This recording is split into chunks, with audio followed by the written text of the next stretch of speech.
Saat hendak tidur, kulihat notifikasi ponsel suamiku dari Gundik. Wedding dreamku sayang. Bismillah bulan depan. Saat itu juga kurencanakan penghancuran di pesta pernikahan mereka. Halo Bunda. Semoga Bunda semuanya dalam keadaan sehat dan bahagia ya. Sebelum masuk ke ceritanya, jangan lupa like, komen dan subscribe channel ini ya. Selamat menonton. Kesunyian malam itu terasa begitu pekat, seolah membungkus seluruh ruangan dalam selimut yang berat. Hanya desahan napas Mas Bagas yang terdengar teratur di sebelahku. Sebuah suara yang dulu selalu mampu menenangkan jiwa yang gelisah.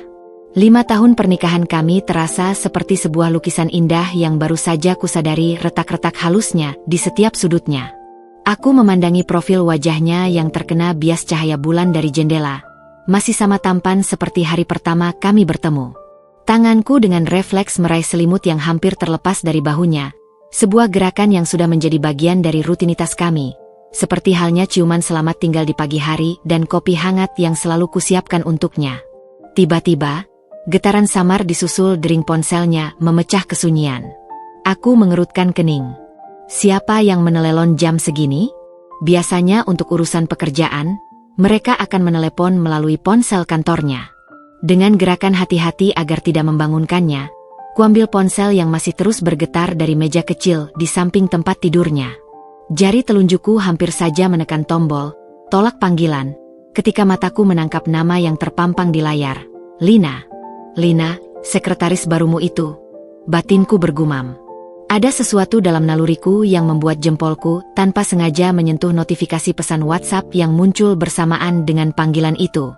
Mungkin karena panggilan di tengah malam seperti ini terasa tidak wajar, bahkan untuk urusan pekerjaan sekalipun. Dan di sana, dalam cahaya layar yang menyilaukan mata, terbentang sebuah pesan yang membuat seluruh tubuhku seketika kaku. Seolah-olah waktu berhenti berdetak. Wedding dreamku sayang. Bismillah bulan depan. Di bawah tulisan itu, sebuah foto gaun pengantin berenda dengan train panjang yang megah, dipajang di etalase toko yang mewah. Aku bisa mendengar denyut nadiku sendiri di telinga, berdebar kencang seperti drum perang. Pernikahan? Bulan depan? Dan kata, sayang, itu, ditujukan untuk suamiku? Bagas. Desisku pelan, suaraku serak oleh emosi yang bertumpuk. Kutatap wajahnya yang masih terlelap, tak sadar bahwa dunia yang selama ini dibangunnya perlahan runtuh di depan matanya sendiri. Apa yang sebenarnya terjadi selama ini? Dengan tangan gemetar, kumatikan layar ponsel dan meletakkannya kembali di meja. Tubuhku terasa lunglai, tapi pikiranku berpacu dengan kencang. Selama ini, setiap kali dia bilang ada rapat larut malam, setiap kali dia membatalkan janji makan malam, setiap kali ada parfum wangi yang tidak kukenal menempel di bajunya. Semuanya seperti puzzle yang tiba-tiba tersusun rapi membentuk gambar yang selama ini tak ingin kulihat. Aku menarik napas dalam-dalam, berusaha menenangkan diri yang hampir saja meledak. Air mata sudah menggenang di pelupuk mata, tapi kugigit bibirku kuat-kuat. Tidak, aku tidak akan menangis. Tidak di sini, tidak di depan pria yang ternyata telah mengkhianati kepercayaanku selama bertahun-tahun. Kau pikir kau bisa memiliki 2 kehidupan, Mas Bagas? Bisikku dalam hati, sementara tatapanku tak lepas dari wajahnya. Kau pikir aku akan diam saja ketika kau menghancurkan segala yang telah kita bangun? Dengan perlahan, kuangkat tangan dan menyeka air mata yang akhirnya jatuh juga. Rasanya seperti ada belati yang menancap di dada. Tapi di balik rasa sakit itu, sebuah tekad membara mulai tumbuh. Aku akan mencari kebenaran. Aku akan mengumpulkan bukti. Dan aku akan pastikan bahwa wedding dream mereka bulan depan akan menjadi mimpi terburuk dalam hidup mereka. Malam itu, untuk pertama kalinya dalam 5 tahun pernikahan kami, aku membalikkan badan dan tidur membelakangi suamiku sendiri. Sebuah jarak yang tak terlihat mulai terbentang di antara kami, seolah meramalkan bahwa kehidupan yang selama ini kami jalani tak akan pernah sama lagi. Matahari pagi menyelinap melalui celah tirai jendela, menyapu lembut wajah Mas Bagas yang masih terlelap. Biasanya, pemandangan ini akan kusambut dengan senyum penuh kasih, dengan tangan yang secara refleks akan membelai rambutnya yang berantakan. Namun pagi ini, segala sesuatu terasa berbeda. Aku berbaring diam, memandangi langit-langit kamar yang putih bersih, sebersih kebohongan yang telah menyelimuti kehidupan pernikahanku selama ini. Kenangan akan pesan WhatsApp dari Lina semalam masih terpampang jelas dalam benakku, seperti film yang diputar berulang-ulang. Wedding dreamku sayang. Kata-kata itu bergema dalam kepalaku, menusuk-nusuk relung hati yang paling dalam. Dengan gerakan pelan, aku bangkit dari tempat tidur tanpa membangunkannya. Kulihat bayanganku di cermin lemari pakaian. Wajah yang sama, tapi ada sesuatu yang fundamental telah berubah dalam diriku semalam. Ada sebuah kekuatan baru yang mengalir dalam nadiku, menggantikan rasa sakit dan pengkhianatan yang awalnya menyergapku. Aku tidak lagi menjadi Dinda yang polos, yang percaya begitu saja pada setiap kata-katanya. Aku sekarang adalah Dinda yang akan membongkar setiap lapisan kebohongan ini, sepotong demi sepotong, dengan ketenangan dan ketepatan seorang ahli bedah. Kau sudah bangun, sayang. Suaranya yang serak karena baru terbangun membuatku menegang. Kuambil napas dalam-dalam sebelum berbalik menghadapnya. Iya, Mas. Aku mau siapkan sarapan, kataku, berusaha membuat suaraku terdengar normal, meski ada getaran halus yang hampir tak terdengar. Dia meraih tanganku, menarikku pelan untuk duduk di pinggir tempat tidur. Kamu baik-baik saja? Semalam kamu tidur membelakangi aku. Apa aku ada melakukan kesalahan? Tanyanya, matanya berkerabut mencoba membaca ekspresiku. Hati ini berteriak ingin menantangnya, ingin melemparkan bukti pengkhianatannya ke wajahnya. Tapi akal sehatku berkata lain. Ini bukan waktunya untuk konfrontasi terbuka. Aku harus lebih cerdas dari itu. Aku hanya lelah, Mas. Pekerjaan di kantor minggu ini cukup menyita energi, jawabku sambil memaksakan senyum tipis. Dan kamu kan tahu, kadang perempuan memang butuh ruang sendiri sesekali. Kulepaskan genggamannya dengan halus, beranjak menuju lemari pakaian untuk mengambil robe. Dia menghela napas, tampak lega dengan penjelasanku. Oh, baiklah. Aku khawatir ada yang salah. Kamu tahu kan, aku selalu ingin kamu bahagia. Kalimat terakhirnya hampir membuatku tersedak. Keinginan untuk menatapnya dengan tajam dan berkata, bahagia? Dengan suami yang diam-diam merencanakan pernikahan dengan wanita lain, hampir saja terlepas dari bibirku. Tapi kutunggangi kembali emosi itu. Aku harus kuat. Tentu saja aku bahagia, Mas, kataku sambil berjalan menuju pintu. Aku akan buatkan telur mata sapi kesukaanmu. Di balik pintu kamar yang tertutup, aku bersandar sejenak, menarik napas panjang. Pertunjukan harus terus berjalan. Aku harus tetap menjadi Dinda yang dia kenal selama ini, sambil diam-diam menyusun strategi di balik layar. Di dapur, sementara tanganku sibuk memecahkan telur dan memanaskan wajan, pikiranku bekerja cepat. Aku perlu bukti yang tak terbantahkan. Aku perlu tahu sejauh apa pengkhianatan ini telah berlangsung. Aku perlu rencana yang matang. Wangi sekali, Din, ucap Bagas yang tiba-tiba muncul di belakangku, tangan melingkar di pinggangku. Biasanya, sentuhan ini akan membuatku tersipu dan bersandar pada pelukannya. Tapi pagi ini, sentuhannya terasa seperti sengatan listrik. Tubuhku secara refleks menegang. Mas, aku sedang menggoreng. Bahaya kalau kita berdua dekaan di dekat kompor, kataku sambil perlahan melepaskan pelukannya. Dia tampak sedikit tersinggung. Kamu benar-benar aneh hari ini, Din. Apa kamu yakin tidak ada yang salah? Aku menatapnya untuk pertama kalinya pagi ini, mencoba membaca setiap ekspresi di wajahnya. Apakah ada rasa bersalah di balik senyumnya? Ataukah selama ini dia memang pembohong ulung yang bisa dengan mudahnya memainkan peran sebagai suami yang setia?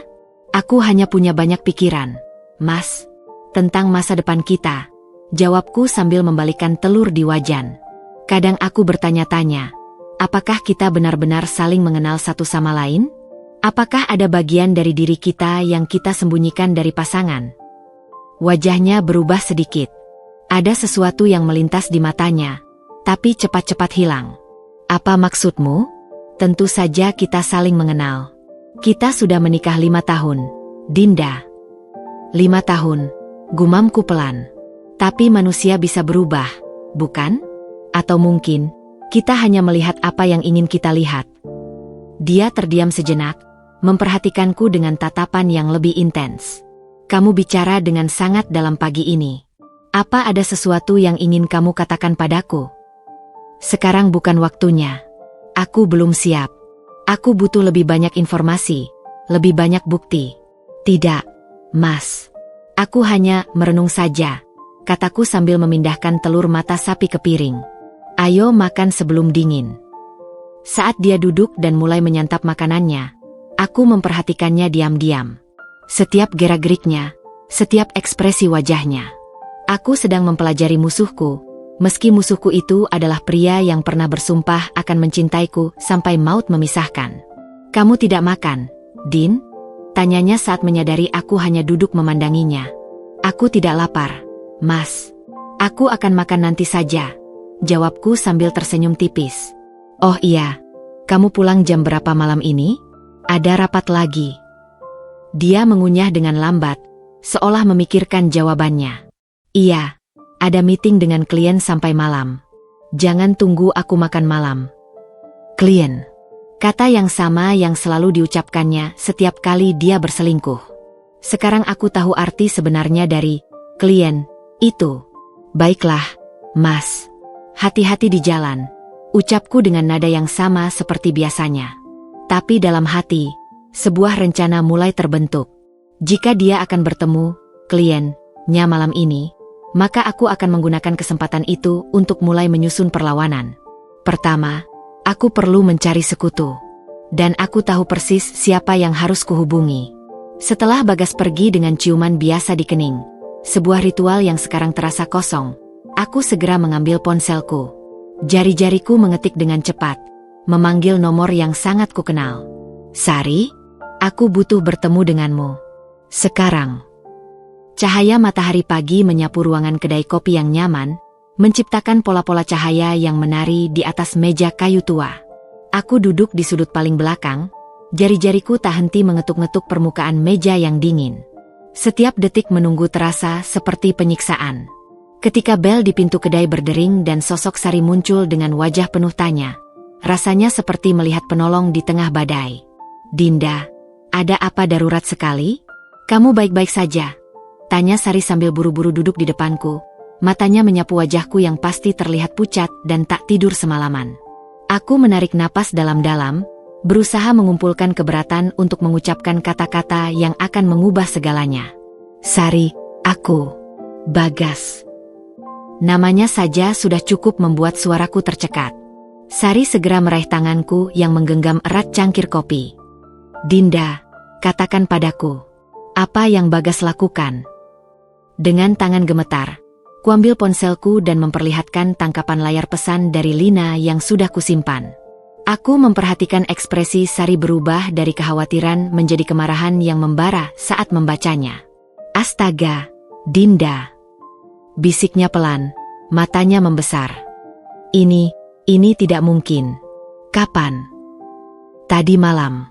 Saat dia tertidur pulas di sampingku. Jawabku, suaraku bergetar meski sudah berusaha keras untuk tetap tenang. Dan yang paling menghancurkan, Sari, mereka berencana menikah bulan depan. Sari menggeleng-geleng kepala, tak percaya. Bulan depan? Sementara dia masih tinggal serumah denganmu? Dia gila? Suaranya mulai meninggi sebelum dia menyadari dan menurunkannya kembali. Maaf, Din. Tapi, ini keterlaluan sekali. Aku tahu, kataku, menahan air mata yang sudah diambang mata. Tapi menangis atau marah-marah tidak akan menyelesaikan masalah. Aku butuh rencana. Sari menatapku dengan penuh kekaguman. Kamu kuat, Dinda. Lebih kuat dari yang kukira. Dia meraih tanganku lagi. Kamu tidak sendirian dalam ini. Aku di sini untukmu. Terima kasih, bisikku, merasa sedikit lega karena tak harus menghadapi ini sendirian. Tapi aku butuh lebih dari sekedar dukungan moral. Sar, aku butuh bukti. Bukti yang tak terbantahkan. Sari mengangguk. Pikirannya sudah bekerja cepat. Kamu benar. Kita butuh bukti konkret untuk menghadapinya. Dia terdiam sejenak, lalu wajahnya berbinar. Aku punya teman, Jonathan. Dia detektif swasta yang sangat profesional dan diskret. Dia pernah menanganikan kasus perselingkuhan untuk klienku, dan hasilnya sangat memuaskan. Detektif, gumamku. Rasanya seperti dalam film. Apakah kita tidak berlebihan? Salah, Din. Potong Sari tegas. Mereka yang berlebihan. Merencanakan pernikahan sementara masih terikat pernikahan yang sah? Itu yang berlebihan. Kita hanya melindungi dirimu. Aku menghela napas, menyadari kebenaran dalam kata-katanya. Baiklah. Bisakah kamu menghubunginya untukku? Sudah kulakukan dalam perjalanan ke sini, jawab Sari sambil tersenyum kecil. Aku curiga ini darurat, jadi langsung kuhubungi Jonathan. Dia bisa ketemu kita siang ini. Rasa haru menyergapku. Kamu sudah menghubunginya sebelum aku cerita lengkap. Dinda, ucap Sari lembut, aku sudah mengenalmu sejak SMA. Aku tahu ekspresimu ketika sesuatu yang besar terjadi. Dan pagi ini, suaramu di telepon, itu suaramu yang sedang berusaha sangat keras untuk tidak hancur.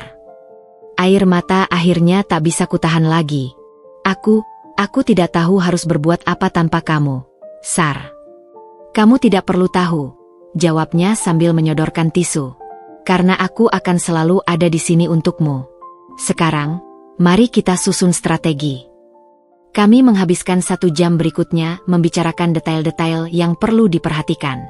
Sari yang bekerja sebagai pengacara muda memberikan nasihat hukum yang berharga. Kita butuh bukti yang kuat untuk proses perceraian nanti, jelasnya sambil membuat catatan di buku kecilnya. Transaksi finansial, foto-foto, rekaman percakapan jika memungkinkan. Semuanya harus didapat dengan cara yang legal. Apakah ini akan berakhir dengan perceraian? Tanyaku pelan, menyadari untuk pertama kalinya bahwa itulah jalan yang harus kutempuh. Sari menatapku dengan penuh kasihan. Dinda, dia merencanakan pernikahan dengan wanita lain. Apalagi yang bisa kau harapkan dari pernikahan ini? Dia benar. Aku tahu dia benar. Tapi mengakui itu tetap terasa menyakitkan. Jonathan akan menungguku di kantornya jam 2 siang, kata Sari setelah melihat jam tangannya. Aku akan menemanimu. Tidak, jawabku tiba-tiba, membuatnya terkejut. Aku harus melakukan ini sendiri. Aku perlu belajar menjadi kuat untuk diriku sendiri. Sari tersenyum bangga. Baiklah, tapi aku akan menunggumu di sini sampai kamu kembali. Dan jangan lupa, tambahnya sambil menatapku tajam, kita akan hancurkan mereka, Din. Tapi dengan cara yang elegan. Kita akan pastikan mereka mendapatkan karma yang setimpal, tanpa kita harus merendahkan diri kita sendiri. Kata-katanya seperti memberikan kekuatan padaku. Ini bukan lagi tentang rasa sakit atau pengkhianatan semata. Ini tentang keadilan. Tentang membela harga diriku yang sudah diinjak-injak. Saat aku berjalan meninggalkan kedai kopi menuju pertemuan dengan Jonathan, langkahku terasa lebih mantap dari sebelumnya. Aku mungkin berjalan sendirian, tapi aku tahu ada seorang sahabat yang mempercayaiku, mendukungku, dan siap membantuku bangkit ketika aku terjatuh. Dan untuk pertama kalinya sejak membaca pesan itu semalam, aku merasa ada secercah harapan. Aku akan melalui ini. Aku akan bertahan. Dan aku akan membongkar kebohongan Mas Bagas sampai tak tersisa satupun batu yang bisa dia sembunyikan. Kantor Jonathan ternyata tidak seperti yang kubayangkan. Tidak ada kaca gelap atau suasana suram seperti dalam film-film noir. Tempatnya justru terletak di lantai 12 sebuah gedung perkantoran modern, dengan resepsion area yang terang benderang dan desain interior minimalis. Hanya plakat kecil di samping pintu bertuliskan, J. Silvano, konsultan manajemen risiko, yang mengisyaratkan pekerjaan sebenarnya yang dilakukan di balik pintu kayu oak yang kokoh itu. Selamat siang, Ibu Dinda, sapa Jonathan saat membukakan pintu untukku. Dia lebih muda dari yang kubayangkan, mungkin pertengahan 30-an, dengan kemeja lengan pendek sederhana dan celana chino. Penampilannya lebih mirip seorang pengusaha startup daripada detektif swasta. Hanya matanya yang tajam dan penuh perhatian yang mengisyaratkan profesinya yang sebenarnya. Terima kasih sudah meluangkan waktu, Pak Jonathan, kataku sambil menjabat tangannya yang kuat. Silakan duduk, ucapnya sambil menunjuk ke sofa leather yang nyaman. Sari sudah memberitahu saya garis besar situasinya. Tapi saya ingin mendengar langsung dari Anda. Dengan suara yang kadang tercekat, Ku ceritakan semua yang terjadi. Pesan WhatsApp dari Lina, rencana pernikahan mereka bulan depan, dan semua kecurigaanku yang selama ini kupendam. Jonathan mendengarkan dengan saksama, sesekali membuat catatan di tabletnya. Bisa saya lihat tangkapan layar pesan itu? Tanyanya setelah aku selesai. Kuserahkan ponselku, dan dia memeriksa gambar itu dengan teliti. Tanggal dan waktu pesan ini konsisten dengan cerita Anda. Tapi kita butuh lebih dari ini. Dia mengembalikan ponselku. Ibu Dinda, sebelum kita melanjutkan, saya perlu menjelaskan metode kerja saya. Semua bukti yang kami kumpulkan harus didapat secara legal dan dapat dipertanggungjawabkan di pengadilan jika diperlukan. Aku mengangguk, merasa sedikit lega dengan pendekatannya yang profesional. Saya mengerti. Baik, ujarnya sambil meletakkan tabletnya. Kita akan mulai dengan pengawasan terbatas. Saya akan memantau pergerakan suami Anda selama beberapa hari ke depan. Jika ada yang mencurigakan, kita lanjutkan ke tahap berikutnya. Dia melihat kepadaku dengan serius. Ini mungkin akan terasa menyakitkan. Apakah Anda siap menghadapi kenyataan yang mungkin lebih buruk dari yang Anda bayangkan? Lebih buruk dari mengetahui suamimu akan menikah lagi. Jawabku dengan getir. Saya kira tidak ada yang lebih menyakitkan dari itu, Pak Jonathan. Dia mengangguk pengertian. Baiklah, mari kita mulai. 3 hari kemudian, aku duduk lagi di kantor Jonathan, kali ini dengan perasaan campur aduk antara ingin tahu dan ketakutan. Jonathan sudah mengirimkan laporan awal melalui email yang terenkripsi, tapi aku memilih untuk menunggu penjelasannya langsung. Bagaimana hasilnya? Tanyaku langsung saat dia duduk di depanku. Jonathan membuka laptopnya dengan wajah serius. Ibu Dinda, dalam 3 hari terakhir, suami Anda bertemu dengan wanita ini di 5 lokasi berbeda. Dia memutar layarnya agar bisa kulihat. Foto-foto itu jelas sekali. Bagas dan Lina sedang berjalan bergandengan tangan di mall, tertawa mesra di sebuah kafe mewah, dan yang paling menyakitkan, berpelukan di parkiran bawah tanah sebelum naik ke mobil bersama. Ada satu lokasi yang menjadi tempat rutin mereka, tambah Jonathan sambil menunjuk ke alamat sebuah apartemen di kawasan elit. Mereka menghabiskan waktu 3-4 jam di sana setiap pertemuan. Dadaku sesak. Melihat bukti visual dari pengkhianatannya ternyata jauh lebih menyakitkan daripada sekedar membaca pesan teks. Tapi ini yang paling penting, kata Jonathan dengan nada lebih berat.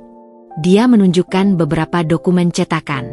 Dalam penelusuran keuangan yang saya lakukan, saya menemukan beberapa transaksi mencurigakan dari kartu KINku yang Anda berikan pada suami Anda. Dia menunjuk satu persatu transaksi yang disorot dengan warna kuning.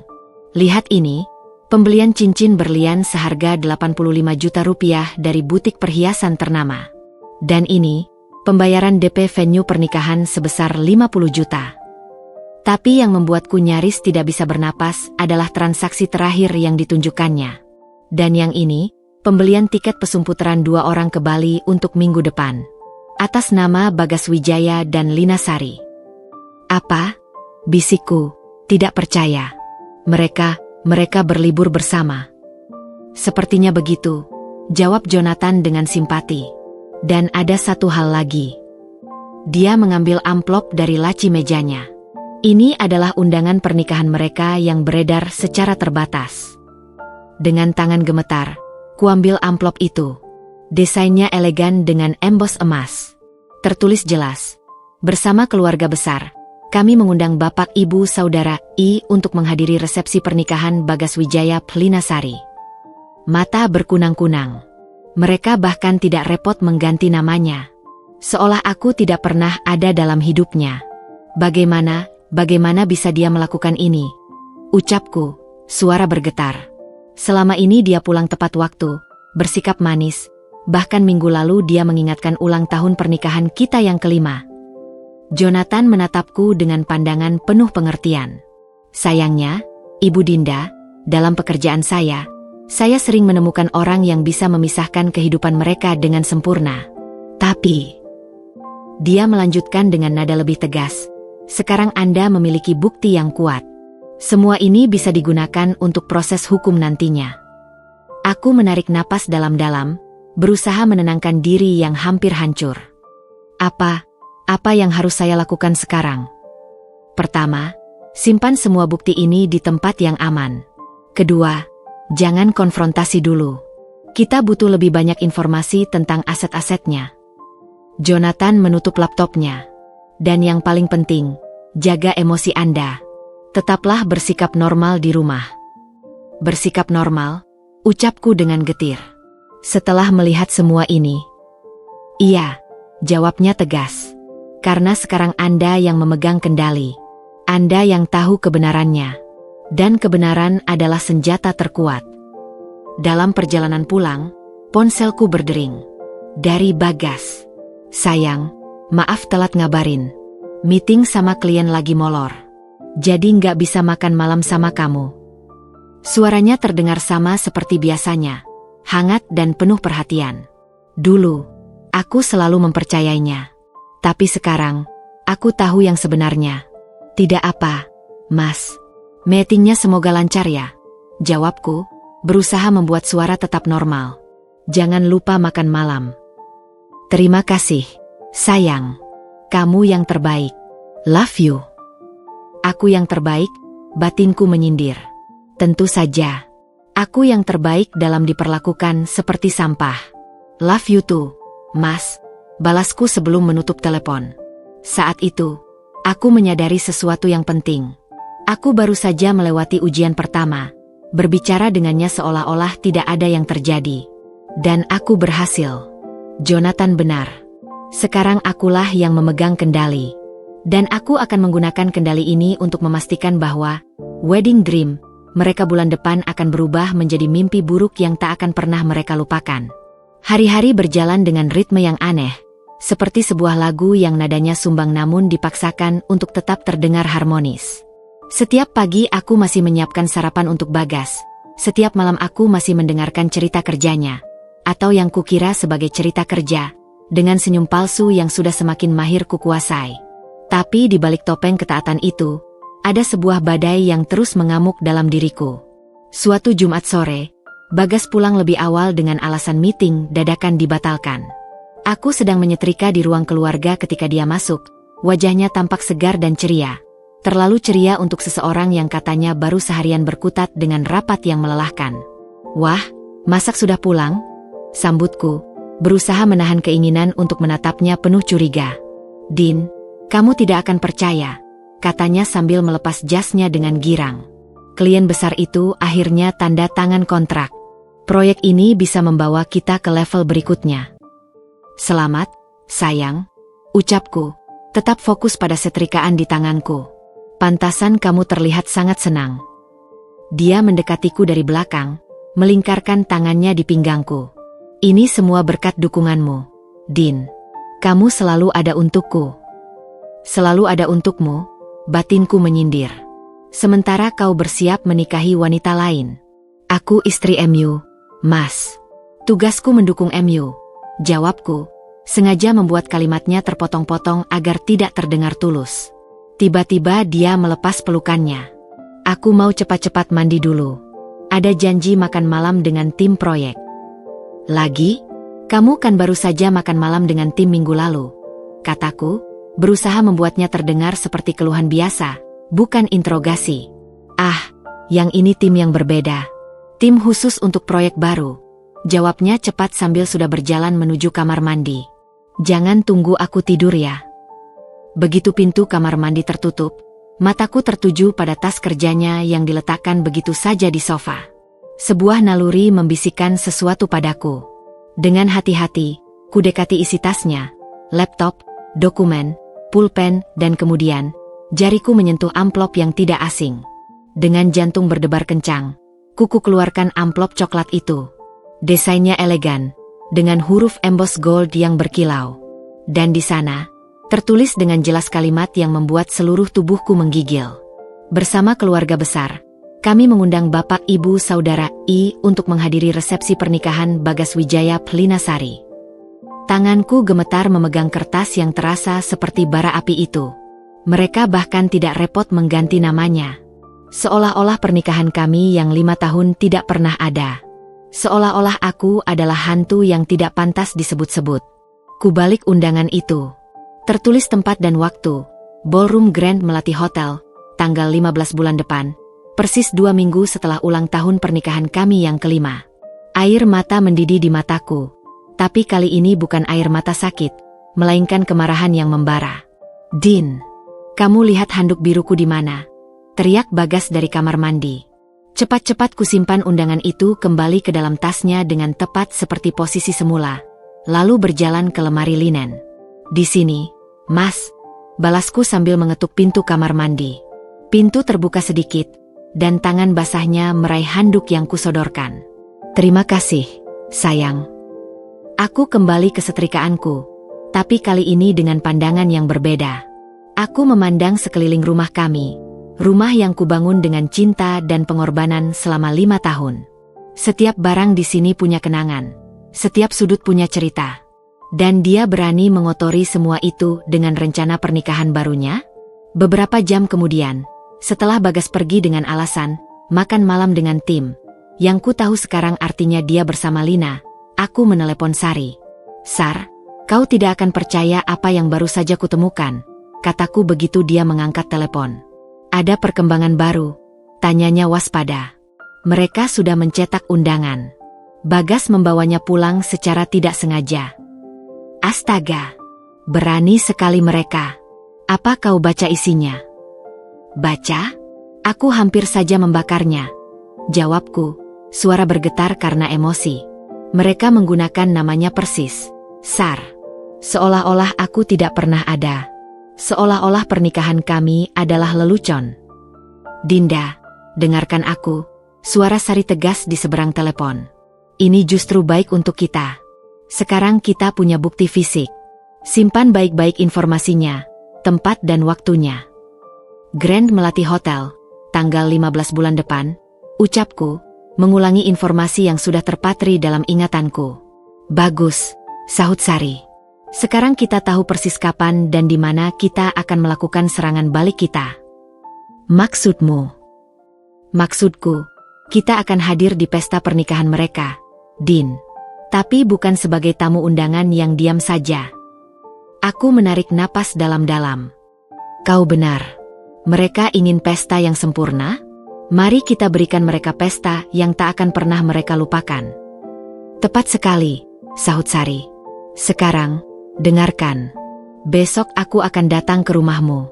Kita perlu merencanakan semuanya dengan matang." Malam itu, setelah menutup telepon dengan Sari, aku berdiri lama di balkon kamar, memandang kota yang diterangi lampu-lampu gemerlap. Ada sebuah ketenangan aneh yang menyergapku.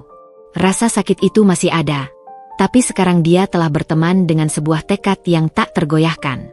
Undangan pernikahan itu bukan lagi sekedar bukti pengkhianatan. Dia sekarang adalah tiket menuju kehancuran mereka. Aku akan menyimpannya dalam ingatanku, menyimpannya sebagai bahan bakar untuk rencana balas dendam yang sempurna. Ketika Bagas pulang larut malam dengan bau parfum yang samar, parfum yang sama dengan yang cium di foto-foto Jonathan, aku hanya berpaling dan pura-pura tertidur. Biarlah dia menikmati kebahagiaan palsunya sebentar lagi.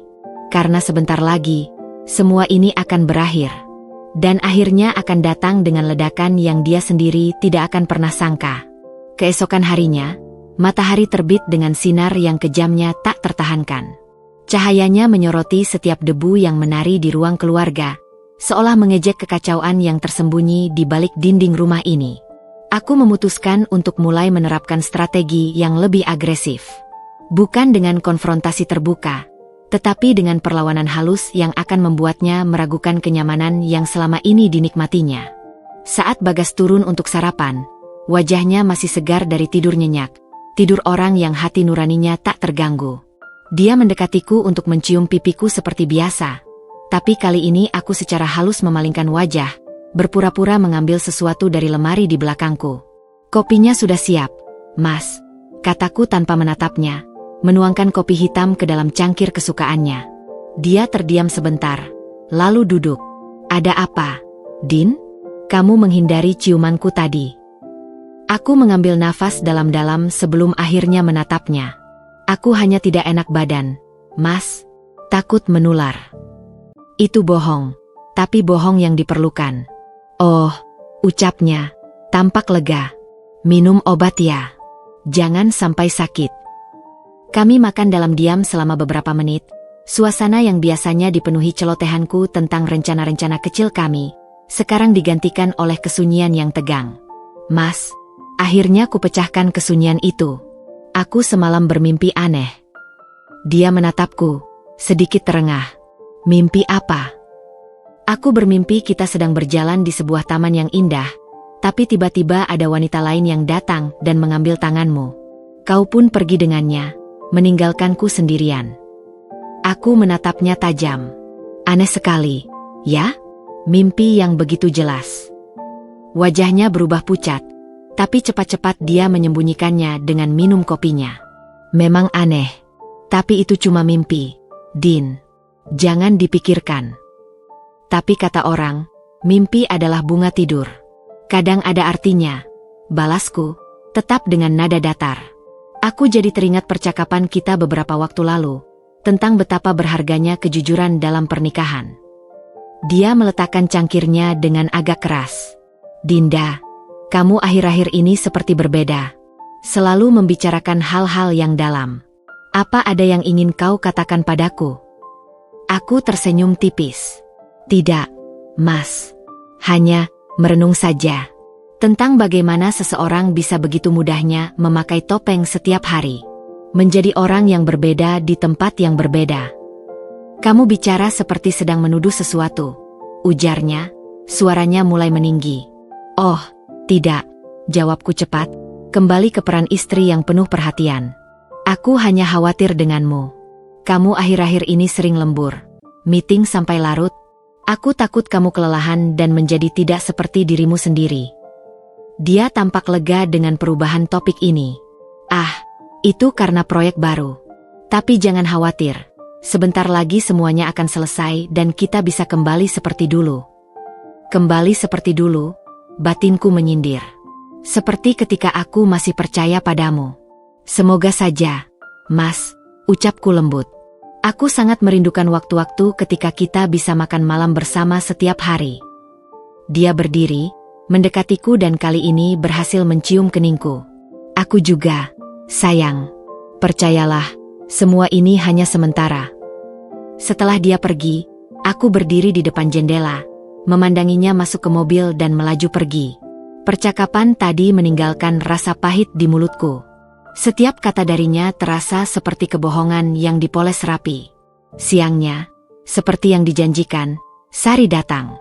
Wajahnya langsung berkerut melihat kondisiku. Kamu terlihat lelah, Din. Ucapnya sambil memelukku.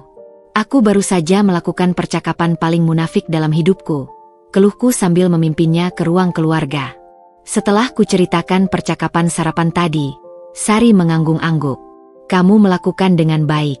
Kita harus mulai membuatnya tidak nyaman. Buat dia meragukan kenyamanannya. Tapi itu melelahkan, Sar.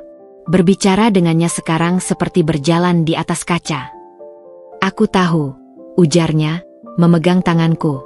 Tapi ingat, setiap ketidaknyamanan yang kau rasakan sekarang adalah investasi untuk kebebasanmu nanti. Dia kemudian mengeluarkan sebuah notebook dari tasnya. Sekarang, mari kita bicara tentang rencana untuk hari H. Jonathan sudah mengirimkan laporan terbaru. Dia menunjukkan beberapa foto lagi. Kali ini, Bagas dan Lina sedang melihat-lihat cincin pernikahan di sebuah butik mewah. Ekspresi mereka begitu bahagia, begitu lengket, seperti sepasang kekasih yang tak punya beban. Lihat ini, kata Sari sambil menunjuk salah satu foto. Mereka bahkan tidak repot-repot menyembunyikan hubungan mereka di tempat umum. Apa mereka begitu yakin aku tidak akan tahu? Atau mereka tidak peduli? Tanyaku, rasa sakit lama kembali menyergap. Mungkin keduanya, jawab Sari dengan nada datar. Tapi itu tidak penting lagi. Yang penting adalah kita punya cukup bukti untuk menghancurkan pesta pernikahan impian mereka. Kami kemudian membahas detail rencana. Aku akan hadir di pernikahan mereka, tepat di saat pertukaran cincin. Aku akan berdiri di pintu ballroom, dan ketika semua mata tertuju pada mereka, akulah yang akan menjadi pusat perhatian. Kita perlu memastikan orang tua Bagas ada di sana, rencana Sari. Mereka perlu melihat bukti pengkhianatan anak mereka dengan mata kepala sendiri. Dan kolega-koleganya, tambahku, dia sangat menjaga reputasinya di kantor. Ayo kita hancurkan itu. Sari menatapku dengan bangga. Lihat, kamu sudah jauh lebih kuat dari yang kau kira. Malam itu, ketika Bagas pulang, aku sudah siap dengan topengku yang lain. Dia masuk dengan wajah lelah, tapi masih sempat bertanya, "Bagaimana perasaanmu, sayang?" "Masih tidak enak badan." "Sudah lebih baik," jawabku sambil menyambutnya di pintu. "Meetingnya lancar." "Lancar," ucapnya singkat, melepas sepatu. "Aku capek sekali, Din. Aku mau mandi dan langsung tidur." Saat dia berjalan menuju kamar mandi, aku memperhatikan langkahnya. Ada sesuatu yang berbeda, semacam kegelisahan yang melekat padanya. Mungkin percakapan kita pagi tadi mulai berpengaruh. Mungkin dia mulai merasa bahwa kukunya mulai melonggar. Atau mungkin itu hanya harapanku saja. Tapi satu hal yang aku tahu, retakan sudah mulai terlihat. Dan seperti retakan pada kaca, dia akan semakin besar sampai akhirnya menghancurkan segala sesuatu yang dibangun di atasnya. Dan aku akan berada di sana, menyaksikan segala sesuatu yang dibangunnya dengan kebohongan itu runtuh berantakan. 6 hari telah berlalu sejak percakapan sarapan kami yang tegang. 6 hari di mana aku dengan sengaja menciptakan jarak antara kami, penolakan halus terhadap pelukannya, pembatalan rencana menonton film bersama, dan yang paling menyakitkan baginya, aku berhenti tidur di kamar yang sama. Aku beralasan bahwa batuku yang tak kunjung sembuh bisa mengganggu tidurnya yang sudah sering terganggu karena beban pekerjaan. Dia protes, tentu saja, tapi akhirnya menerima dengan wajah masam. Kamis malam, aku sedang membaca buku di ruang tamu ketika dia mendekatiku dengan langkah ragu-ragu. "Din," ucapnya lembut, membuatku menoleh. "Aku sudah reservasi di La Belle untuk makan malam besok. Hanya kita berdua. Seperti dulu." La Belle, restoran tempat kami merayakan ulang tahun pernikahan pertama. Tempat dia melamarku untuk kedua kalinya. Setelah lamaran resmi di depan keluarga, dengan janji akan mencintaiku selamanya. Sungguh ironi yang menusuk. Aku menutup buku perlahan, memberiku waktu untuk memikirkan respons. "Kau tidak perlu repot-repot, Mas. Aku tahu kau sibuk." "Justru karena aku sibuk, kita perlu waktu berdua," desaknya, duduk di sampingku. Aku merindukanmu, Dinda." Kalimat itu, yang dulu akan membuat hatiku berbunga-bunga, sekarang hanya meninggalkan rasa hampa. "Merindukanku? Sementara kau merencanakan pernikahan dengan wanita lain." "Aku juga merindukan waktu kita bersama," jawabku akhirnya, memilih kata-kata dengan hati-hati. "Tapi aku tidak ingin kau memaksakan diri.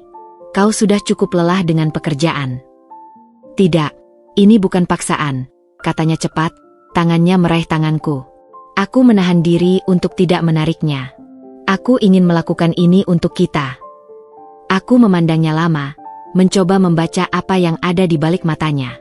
Apakah ini rasa bersalah? Atau hanya upaya untuk menenangkanku yang mulai dicurigainya? Baiklah, akhirnya aku mengalah. Tapi janji tidak membicarakan pekerjaan, ya. Wajahnya berseri. "Janji. Aku akan jemput jam 7. Jumat malam, aku berdiri di depan lemari, memilih pakaian dengan perasaan campur aduk. Apa yang pantas dikenakan untuk makan malam dengan suami yang akan menikah lagi? Akhirnya kuputuskan gaun hitam sederhana yang dulu paling disukainya, simbol berkabung untuk pernikahan kami yang sekarat. Saat kami tiba di La Belle, segalanya persis seperti dulu. Meja yang sama di sudut romantis, pelayan yang sama, bahkan bunga lili putih yang selalu dia pesan khusus untukku sudah menunggu di atas meja. "Kau ingat?" ucapku, berusaha terdengar tersentuh. "Tentu saja aku ingat," jawabnya sambil menarik kursiku. "Malam ini khusus untuk kita." Makanan dipesan, anggur dituang, dan untuk beberapa menit pertama, kami berbincang tentang hal-hal kecil, tentang tetangga yang pindah, tentang rencana liburan yang tak kunjung terrealisasi, tentang tanaman hias yang baru kubeli. Tapi kemudian, aku mulai memasuki wilayah berbahaya. "Mas, kamu ingat malam di sini, 5 tahun yang lalu?" tanyaku, memainkan mata sendoknya. Bagaimana mungkin aku lupa? Jawabnya sambil tersenyum. Malam yang sempurna. Aku sering memikirkan tentang komitmen. Lanjutku, suara sengaja dibuat renungan. Tentang bagaimana dua orang bisa bersumpah di depan banyak orang untuk setia. Tapi kemudian dengan mudahnya melanggar sumpah itu. Dia tersedak anggurnya. Apa maksudmu, Din?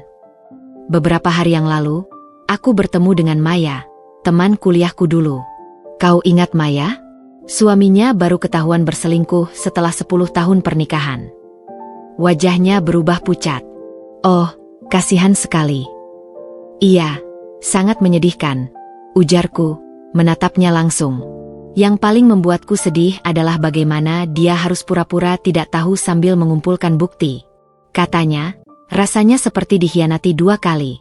Sekali ketika dia berselingkuh, dan sekali lagi ketika dia berbohong setiap hari.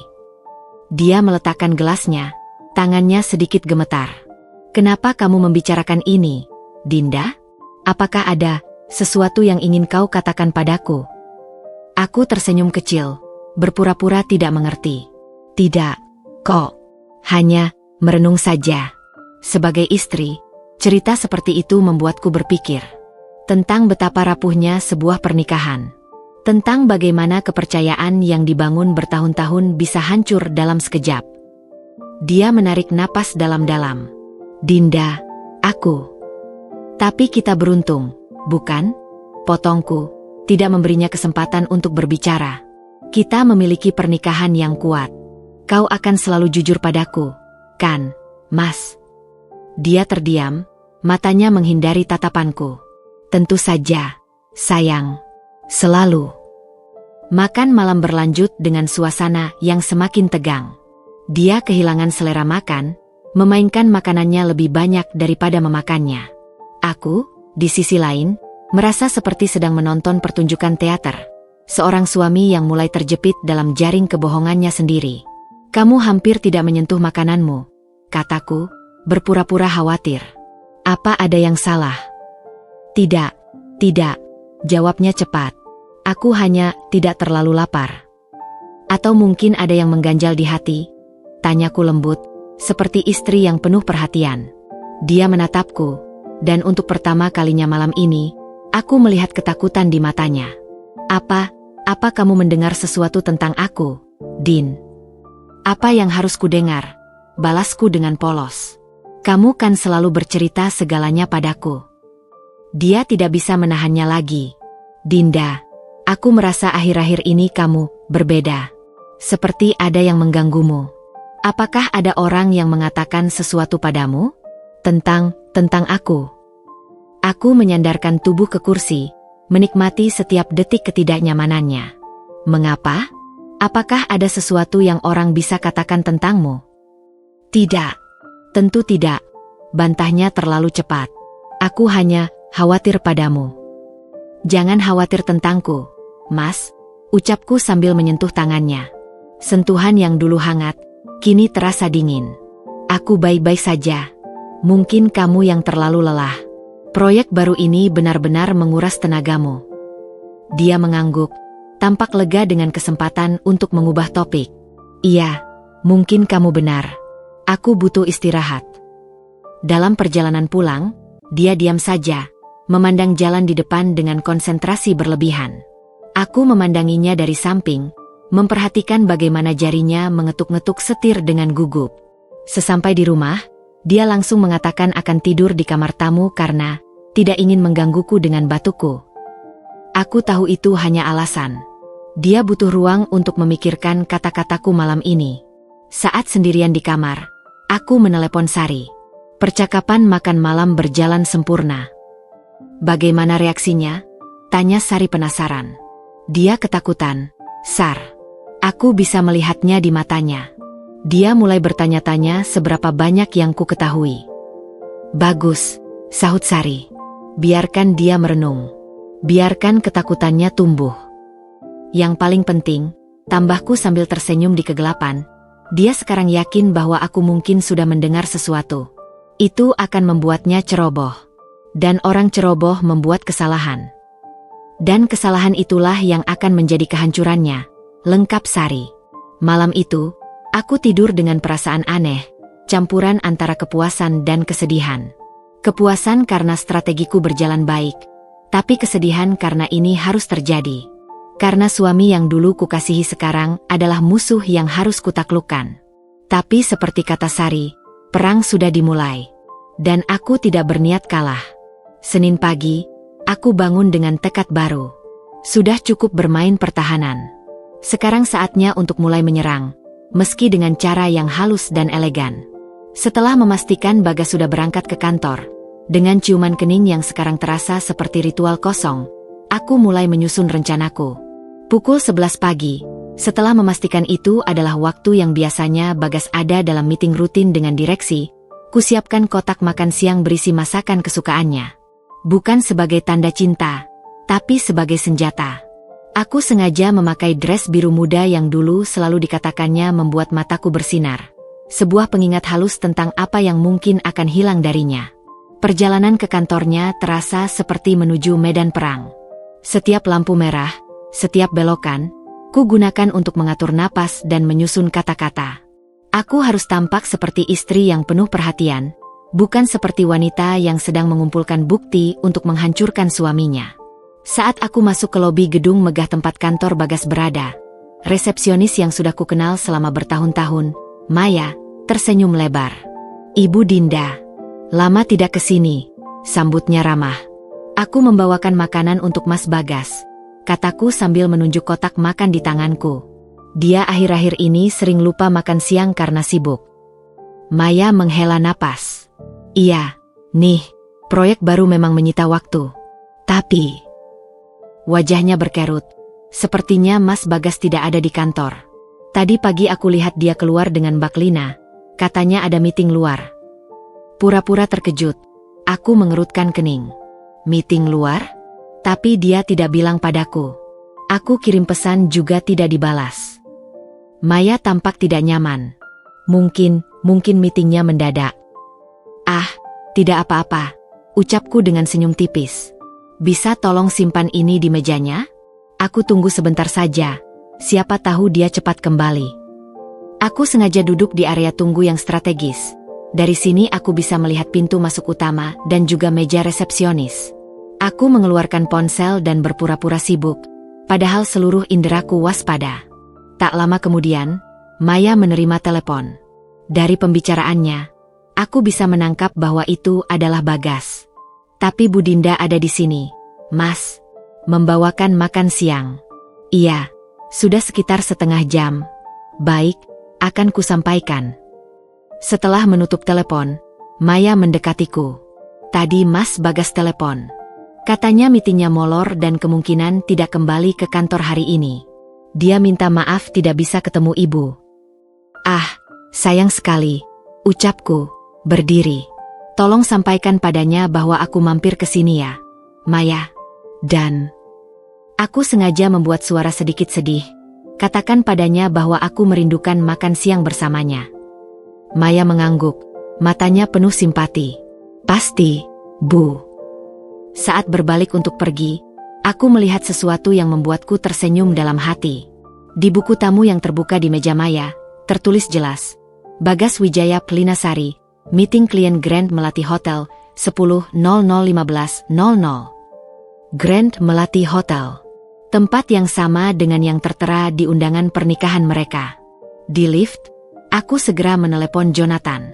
Mereka sedang di Grand Melati Hotel. Meeting palsu dari jam 10 sampai 3. "Sudah saya ketahui," jawab Jonathan. "Saya sudah punya orang di sana. Mereka sedang melakukan tasting menu untuk resepsi pernikahan." Rasa sakit yang tumpul menusuk dadaku, tapi cepat-cepat kusuruhnya pergi. "Ambil foto-foto yang jelas, terutama jika ada kontak fisik antara mereka." "Sudah dilakukan, Ibu Dinda. Saya akan emailkan hasilnya nanti sore." Sesampai di rumah, kotak makan siang yang kubawa kembali kuletakkan di meja dapur. Aku berdiri lama memandanginya, lalu membuka tutupnya. Nasi putih masih hangat, lauk pauknya masih menguap aroma sedap. Dengan tenang, kuambil nampan itu dan membuang isinya ke tempat sampah. Pukul 3:04, ponselku berdering. Dari Bagas. Din, maaf tadi tidak bisa ketemu. Kamu mampir ke kantor. Suaranya terdengah. Ya, Mas. Aku bawakan makan siang karena khawatir kamu tidak makan lagi. Jawabku, berusaha membuat suara terdengar sedikit kecewa. Tapi tidak apa, mungkin lain kali. Dengar dari Maya kamu sudah tunggu lama. Maafkan aku, meetingnya mendadak dan berlarut-larut. Meeting dengan siapa, Mas? Kok sampai seharian? Tanyaku, sengaja membuatnya seperti pertanyaan polos. Dia terdiam sebentar. Dengan tim dari klien baru. Sulit sekali dinegosiasikan. Klien dari Grand Melati Hotel. Tanyaku lagi, masih dengan nada polos. Suasana di seberang telepon tiba-tiba berubah. Apa? Kenapa kamu tahu? Oh, tidak sengaja lihat di buku tamu di meja Maya. Jawabku santai. Kebetulan saja. Dia menarik napas dalam. Iya, kliennya dari sana. Tapi, bagaimana kamu bisa lihat buku tamu? Aku sedang duduk dekat meja Maya ketika dia mencatat sesuatu. Kebetulan mataku menangkap tulisan itu. Jelasku. Kenapa? Ada masalah? Tidak. Tidak ada masalah. Sahutnya terlalu cepat. Aku harus pergi dulu. Masih ada meeting lanjutan. Malam ini aku mungkin telat pulang. Baik, Mas. Hati-hati, ucapku sebelum menutup telepon. Begitu percakapan berakhir, aku segera menelepon Sari. Dia panik. Sar. Aku sebutkan Grand Melati Hotel dan dia langsung gugup. Bagus, sahut Sari.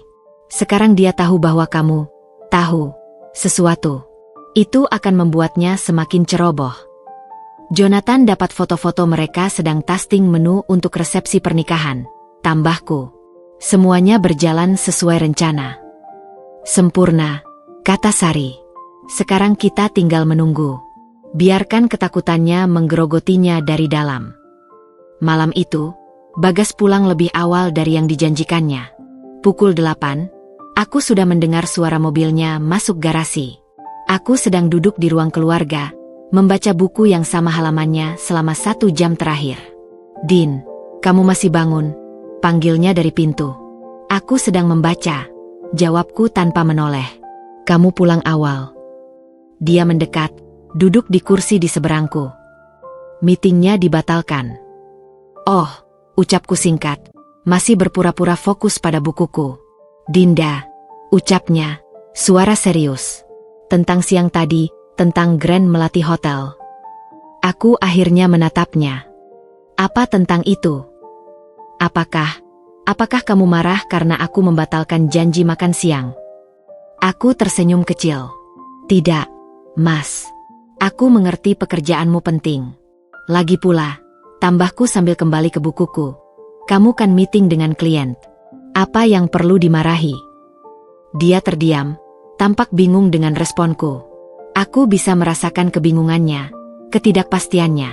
Dia seperti sedang berjalan di atas lapisan es tipis, dan tidak tahu kapan es itu akan pecah.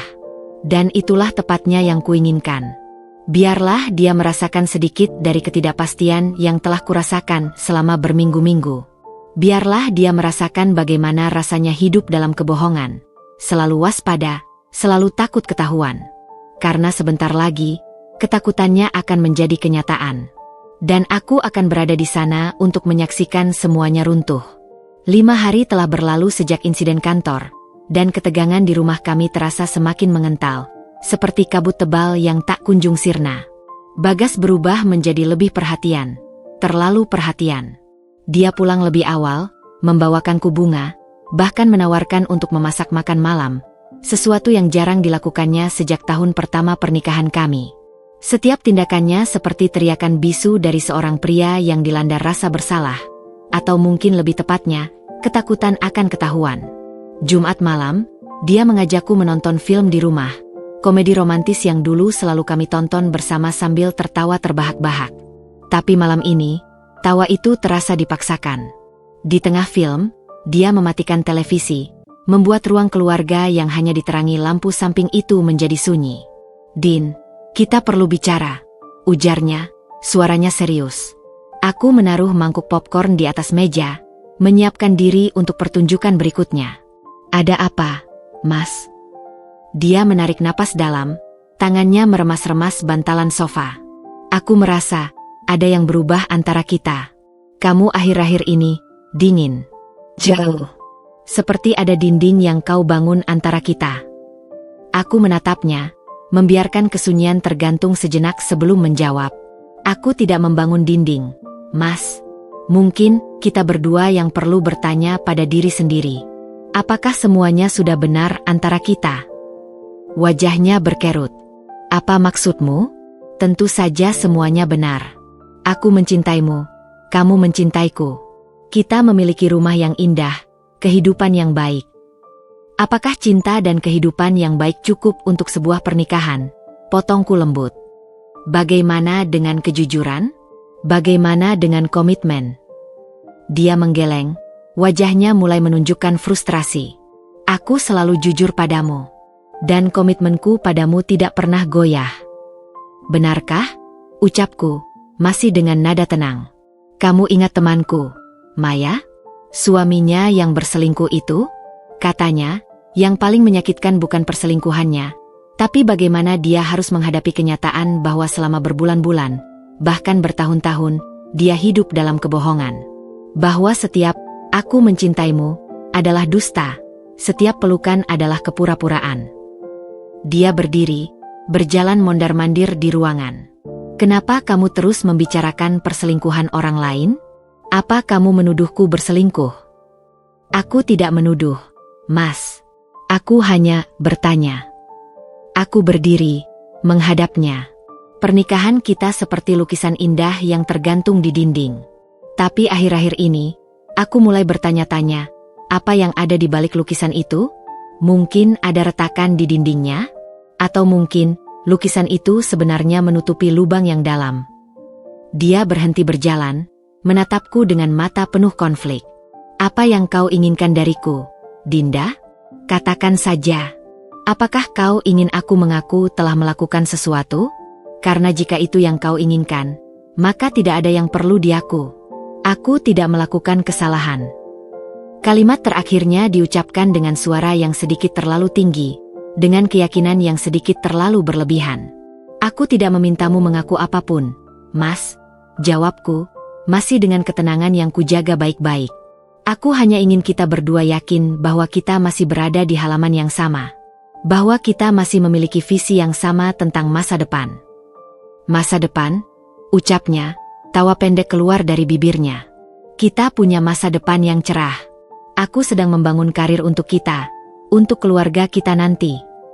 Keluarga kita, ulangku. Kita berdua saja sudah jarang menghabiskan waktu bersama, apalagi jika nanti punya anak.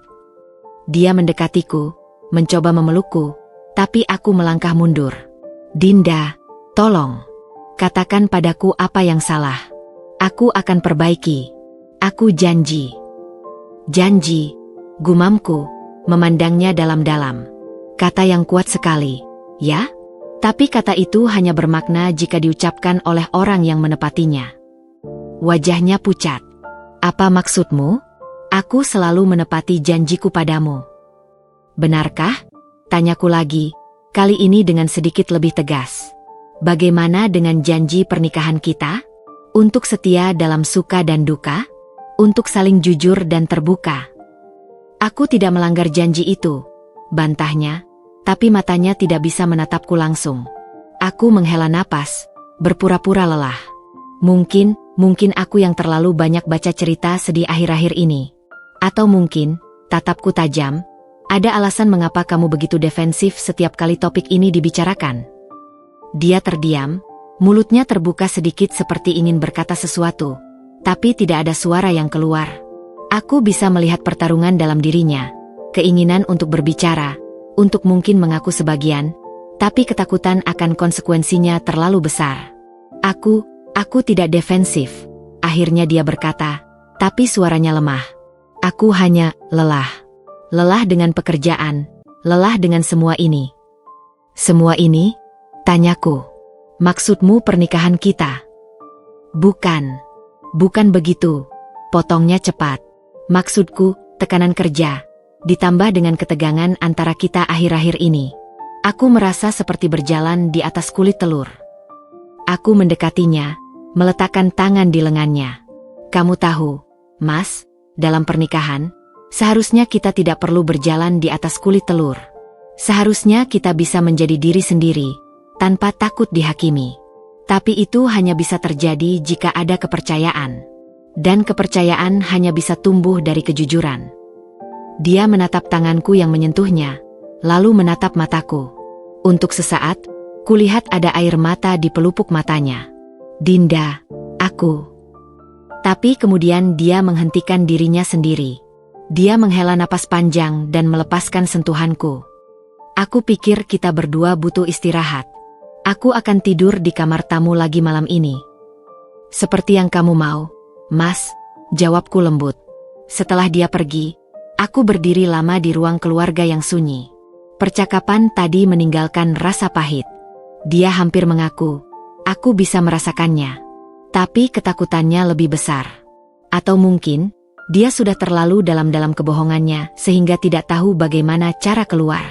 Pukul 11 malam, ponselku bergetar. Pesan dari Sari, ada perkembangan. Kubalas, dia hampir pecah malam ini. Tapi akhirnya memilih untuk lari lagi. Biarkan dia lari, balas Sari. Semakin dia lari, semakin besar kehancurannya nanti. Aku meletakkan ponselku, memandang keluar jendela.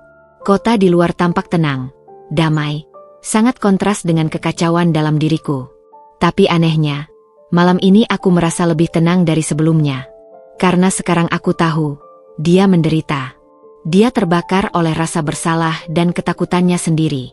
Dan itu adalah kemenangan kecil yang kubutuhkan untuk terus maju. Karena sebentar lagi, tidak akan ada lagi tempat baginya untuk bersembunyi. Tidak akan ada lagi kamar tamu yang bisa dijadikan pelarian. Dia akan harus menghadapi semua konsekuensi dari pilihannya. Dan aku akan berada di sana, bukan sebagai hakim yang menghakimi, tapi sebagai korban yang akhirnya menyuarakan kebenaran. 2 hari sebelum pernikahan mereka yang seharusnya rahasia, aku duduk di sebuah kafe kecil yang tersembunyi di sudut kota, jauh dari kemungkinan bertemu dengan orang yang kami kenal. Sari sudah menunggu di meja dengan 2 laptop terbuka dan setumpuk dokumen.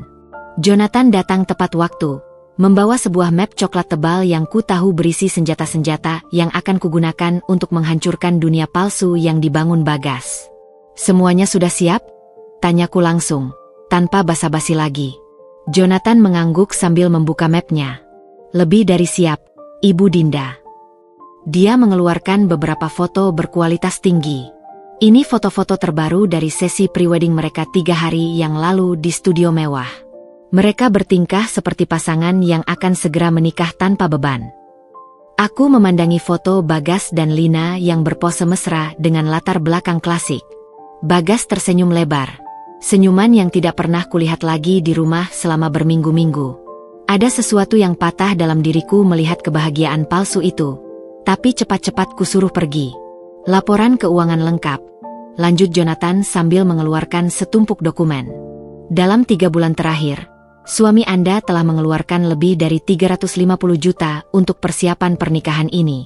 Cincin tunangan, DP venue, DP catering, bahkan pembelian mobil baru untuk Lina.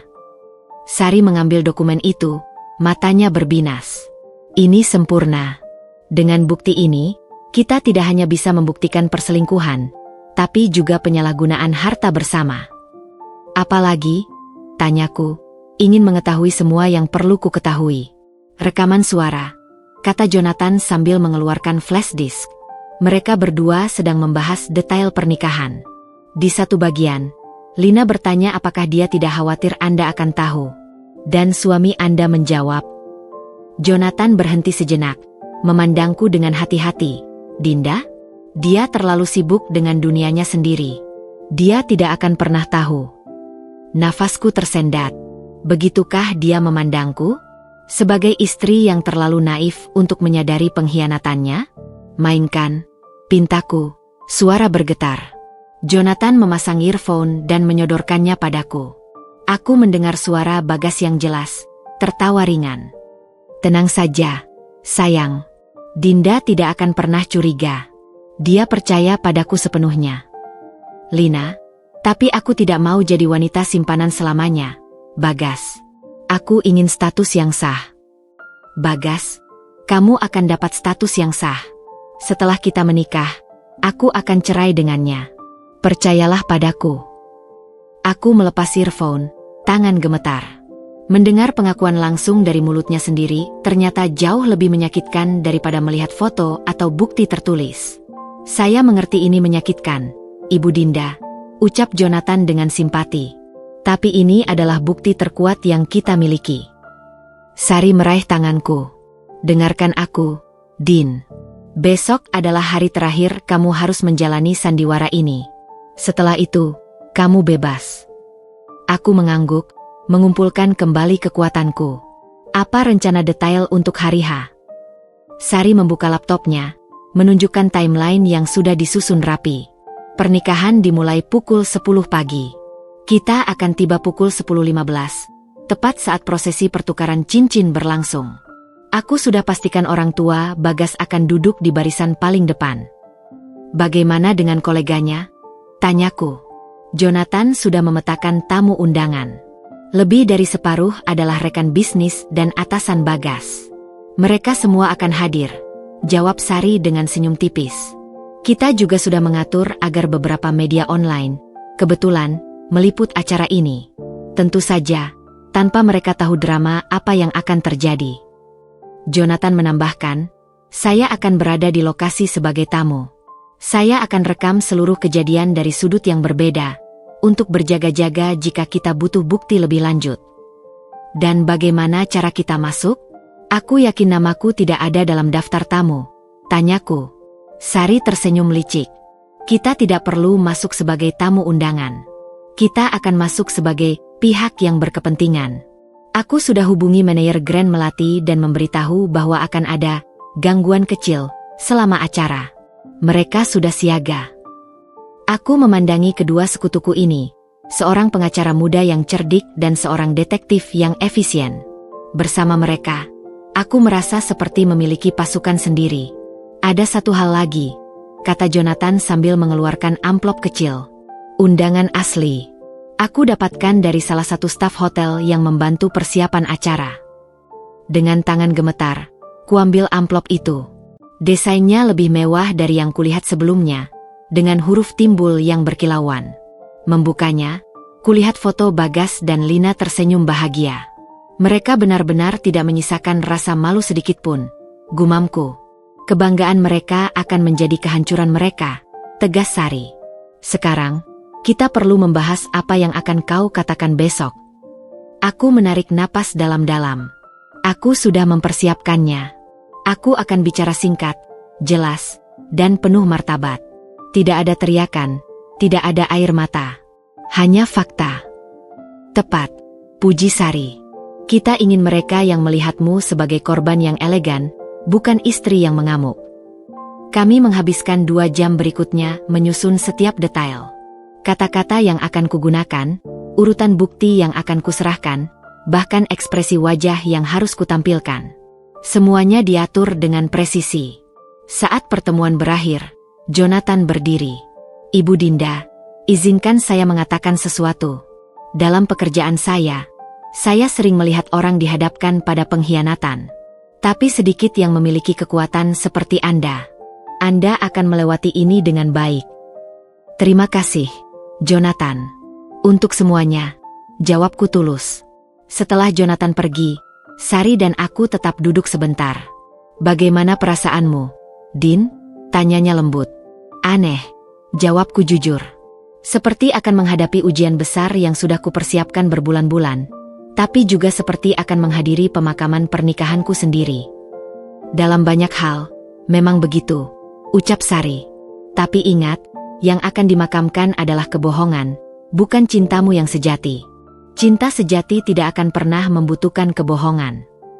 Malam itu, ketika aku pulang ke rumah, Bagas sudah menungguku di ruang tamu dengan wajah cemas. Kamu dari mana, Din? Aku sudah telepon berkali-kali. Aku pergi dengan Sari. Kita butuh waktu perempuan, jawabku singkat, berjalan menuju kamar. Dia mengikutiku. Besok aku ada acara kerja seharian. Mungkin pulang larut. Aku berhenti, menatapnya untuk terakhir kalinya sebagai istri yang percaya. Jangan khawatirkan aku, Mas. Fokus saja pada acara kerjamu. Aku yakin itu akan menjadi hari yang tak terlupakan bagimu. Dia tampak ingin mengatakan sesuatu lagi, tapi akhirnya hanya mengangguk dan berbalik pergi. Di kamarku, ku berdiri lama di depan cermin. Besok, segala sesuatu akan berubah. Besok, aku akan menghadapi suamiku dan wanita yang akan dinikahinya di depan semua orang yang mereka sayangi. Tapi anehnya, untuk pertama kalinya sejak membaca pesan WhatsApp itu berminggu-minggu yang lalu, aku merasa damai. Karena besok, kebenaran akhirnya akan terungkap. Dan aku siap menghadapinya. Matahari Sabtu pagi itu terbit dengan sinar keemasan yang seolah mengejek kegelapan dalam hatiku. Aku bangun lebih awal, bahkan sebelum alarm berbunyi. Malam sebelumnya, aku hampir tidak bisa memejamkan mata, bukan karena gugup, tapi karena sebuah ketenangan aneh yang menyelimutiku. Hari ini adalah hari pembebasanku. Dengan ritual terakhir, aku berdiri di depan lemari pakaianku yang penuh dengan kenangan. Gaun-gaun cerah yang dulu kupakai untuk kencan dengan Bagas, pakaian rumah yang nyaman yang sering dikatakannya membuatku terlihat cantik. Semuanya seperti artefak dari kehidupan yang sudah tidak nyata lagi. Mataku akhirnya tertuju pada satu gaun hitam sederhana yang belum pernah kupakai. Potongan yang elegan, tanpa hiasan berlebihan, warna yang sempurna untuk sebuah perpisahan. Saat aku sedang merias wajah dengan makeup natural tapi tegas, terdengar ketukan pelan di pintu kamar. Masuk, panggilku tanpa berbalik. Bagas membuka pintu, masih mengenakan piyama, wajahnya tampak tegang. Kamu bangun pagi sekali. Ada acara. Aku tersenyum kecil di balik cermin. Hanya ingin memanfaatkan hari Sabtu, Mas. Ada beberapa urusan yang harus diselesaikan. Dia mendekat, berdiri di belakangku. Kamu memakai gaun hitam. Ada nada heran dalam suaranya. Biasanya kamu tidak suka warna gelap. Orang bisa berubah, Mas. Jawabku sambil menata lipstik terakhir. Aku rasa warna ini cocok untukku hari ini. Dia terdiam sejenak, memperhatikan melalui cermin. Kamu terlihat berbeda. Cantik, tapi berbeda. Terima kasih, ucapku singkat, berbalik untuk menghadapnya. Dan kamu? Kapan berangkat untuk acara kerjamu? Dia menghindari tatapanku. Sebentar lagi. Aku harus persiapkan dulu. Aku juga harus pergi, kataku sambil mengambil tas kecil yang sudah kusiapkan semalam. Di dalamnya berisi semua bukti yang kuperlukan. Foto, dokumen, dan flash disk berisi rekaman suara. Dinda, panggilnya saat aku berjalan menuju pintu. Semoga harimu menyenangkan. Aku berhenti, menatapnya untuk terakhir kalinya sebagai suami istri. Semoga acara kerjamu juga berjalan sesuai rencana, Mas. Aku yakin itu akan menjadi hari yang sangat berkesan bagimu. Ada sesuatu dalam nada bicaraku yang membuatnya terlihat bingung, tapi dia hanya mengangguk. Iya, sampai nanti malam. Sampai nanti, balasku, tapi dalam hati aku tahu tidak akan ada nanti bagi kami berdua. Pukul 9.30, aku sudah duduk di sebuah kafe tepat di seberang Grand Melati Hotel. Dari sini, aku bisa melihat tamu-tamu mulai berdatangan. Beberapa wajah ku kenal. Orang tua Bagas dengan pakaian tradisional Jawa yang megah, beberapa koleganya yang selalu dia banggakan, bahkan direktur utamanya yang terkenal ketat. Sari tiba tepat waktu, duduk di depanku dengan membawa sebuah map. Semuanya siap. Sepuasinya, jawabku, menyesap kopiku yang sudah mulai dingin. Jonathan sudah di dalam. Iya, dia sudah berada di ballroom sebagai tamu. Dia akan memberi sinyal ketika prosesi pertukaran cincin akan dimulai. Sari menatapku dengan perhatian. Kamu yakin ingin melakukan ini, Din? Masih ada waktu untuk mundur. Aku tidak akan mundur, jawabku tegas. Mereka harus menghadapi konsekuensi dari tindakan mereka. Baik, ucap Sari sambil meraih tanganku. Ingat, kamu yang memegang kendali. Kamu yang memiliki kebenaran. Mereka tidak bisa menyangkal bukti-buktimu. Pukul 10.05, Ponselku bergetar. Pesan dari Jonathan. Mereka akan mulai prosesi pertukaran cincin dalam 10 menit. Semua tamu penting sudah berada di dalam. Aku menarik napas dalam-dalam. Ini waktunya. Sari membayar kopi kami sambil berbisik. Kita akan masuk melalui pintu samping. Aku sudah koordinasi dengan manajer hotel. Jantungku berdebar kencang saat kami menyeberang jalan menuju hotel megah itu. Setiap langkah terasa seperti dalam film slow motion. Suara gemerisik gaunku, derap sepatu hak tinggi Sari, dan detak jantungku sendiri, semuanya bergema dalam kesadaranku. Di lobi, seorang pria berbaju rapi, manajer hotel, ku tebak, menyambut kami dengan anggukan singkat. Semua sudah siap, Ibu. Silakan ikuti saya. Dia memimpin kami melalui koridor belakang yang sepi, menghindari keramaian tamu. Suara musik pernikahan yang meriah semakin keras saat kami mendekati ballroom. Kami berhenti di depan pintu ganda yang tertutup. Dari celah kecil, aku bisa melihat interior ballroom yang dihiasi bunga-bunga putih dan emas. Bagas berdiri di pelaminan dengan pakaian adat Jawa yang lengkap, tampan dan gagah. Di sampingnya, Lina dalam kebaya merah menyala dengan senyum penuh kemenangan. Semoga berhasil, Ibu, bisik manajer hotel sebelum membukakan pintu untuk kami. Sari memandangku sekali lagi. Sekarang, Dinda. Saatnya dunia tahu kebenaran. Dengan kepala tegak dan langkah percaya diri, aku melangkah masuk ke ballroom. Sekitar 200 pasang mata tertuju ke depan, menyaksikan mempelai pria dan wanita yang sedang bersiap untuk pertukaran cincin. Tidak ada yang memperhatikan kedatanganku, sampai aku berjalan tepat di lorong tengah menuju pelaminan. Desis pertama terdengar dari seorang wanita yang mengenaliku. Lalu yang lain. Dan yang lain lagi. Orang tua Bagas berbalik. Wajah mereka berubah pucat ketika melihatku. Beberapa kolega Bagas mulai berbisik-bisik. Bagas dan Lina, yang tadinya tersenyum bahagia, sekarang menatapku dengan wajah ngeri. Bagas seperti melihat hantu. Mulutnya terbuka lebar. Lina memegang lengannya erat-erat. Wajahnya berubah marah. Aku berhenti tepat di depan pelaminan, memandang mereka dengan tatapan tenang. Seluruh ballroom sekarang sunyi, hanya musik latar yang masih terus bermain sebelum akhirnya mati. Dinda, apa yang kau lakukan di sini? Desis Bagas, suaranya gemetar. Aku tersenyum kecil, lalu berpaling ke arah tamu undangan. Suaraku jelas dan mantap ketika akhirnya berbicara. Selamat pagi. Nama saya Dinda. Dan saya di sini hari ini untuk memperkenalkan diri saya yang sebenarnya. Saya adalah istri sah dari Bagas Wijaya yang berdiri di sana. Seluruh ballroom yang megah itu seketika menjadi sunyi senyap, seolah-olah semua suara disedot oleh vakum raksasa. Ratusan pasang mata tertuju padaku. Ada yang bingung, ada yang terkejut, dan beberapa yang sudah tahu mulai menunjukkan ekspresi bersalah. Di atas panggung, Bagas berdiri kaku seperti patung. Wajahnya pucat bagai kain kafan. Lina di sampingnya menggenggam erat tangan Bagas. Knuklesnya putih karena tekanan. Bapak-bapak, ibu-ibu yang saya hormati, suaraku terdengar jelas di ruangan yang hening. Maaf mengganggu acara yang seharusnya bahagia ini. Tapi kebenaran harus disampaikan. Dari tas kecil di tanganku, ku keluarkan setumpuk foto dan kangkat tinggi-tinggi. Ini adalah bukti perselingkuhan yang telah berlangsung selama 6 bulan terakhir.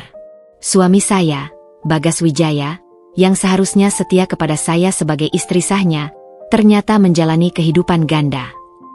Keributan mulai terdengar dari berbagai sudut ruangan. Beberapa tamu berdiri untuk melihat lebih jelas. Orang tua Bagas, yang duduk di barisan paling depan, tampak seperti ingin menghilang.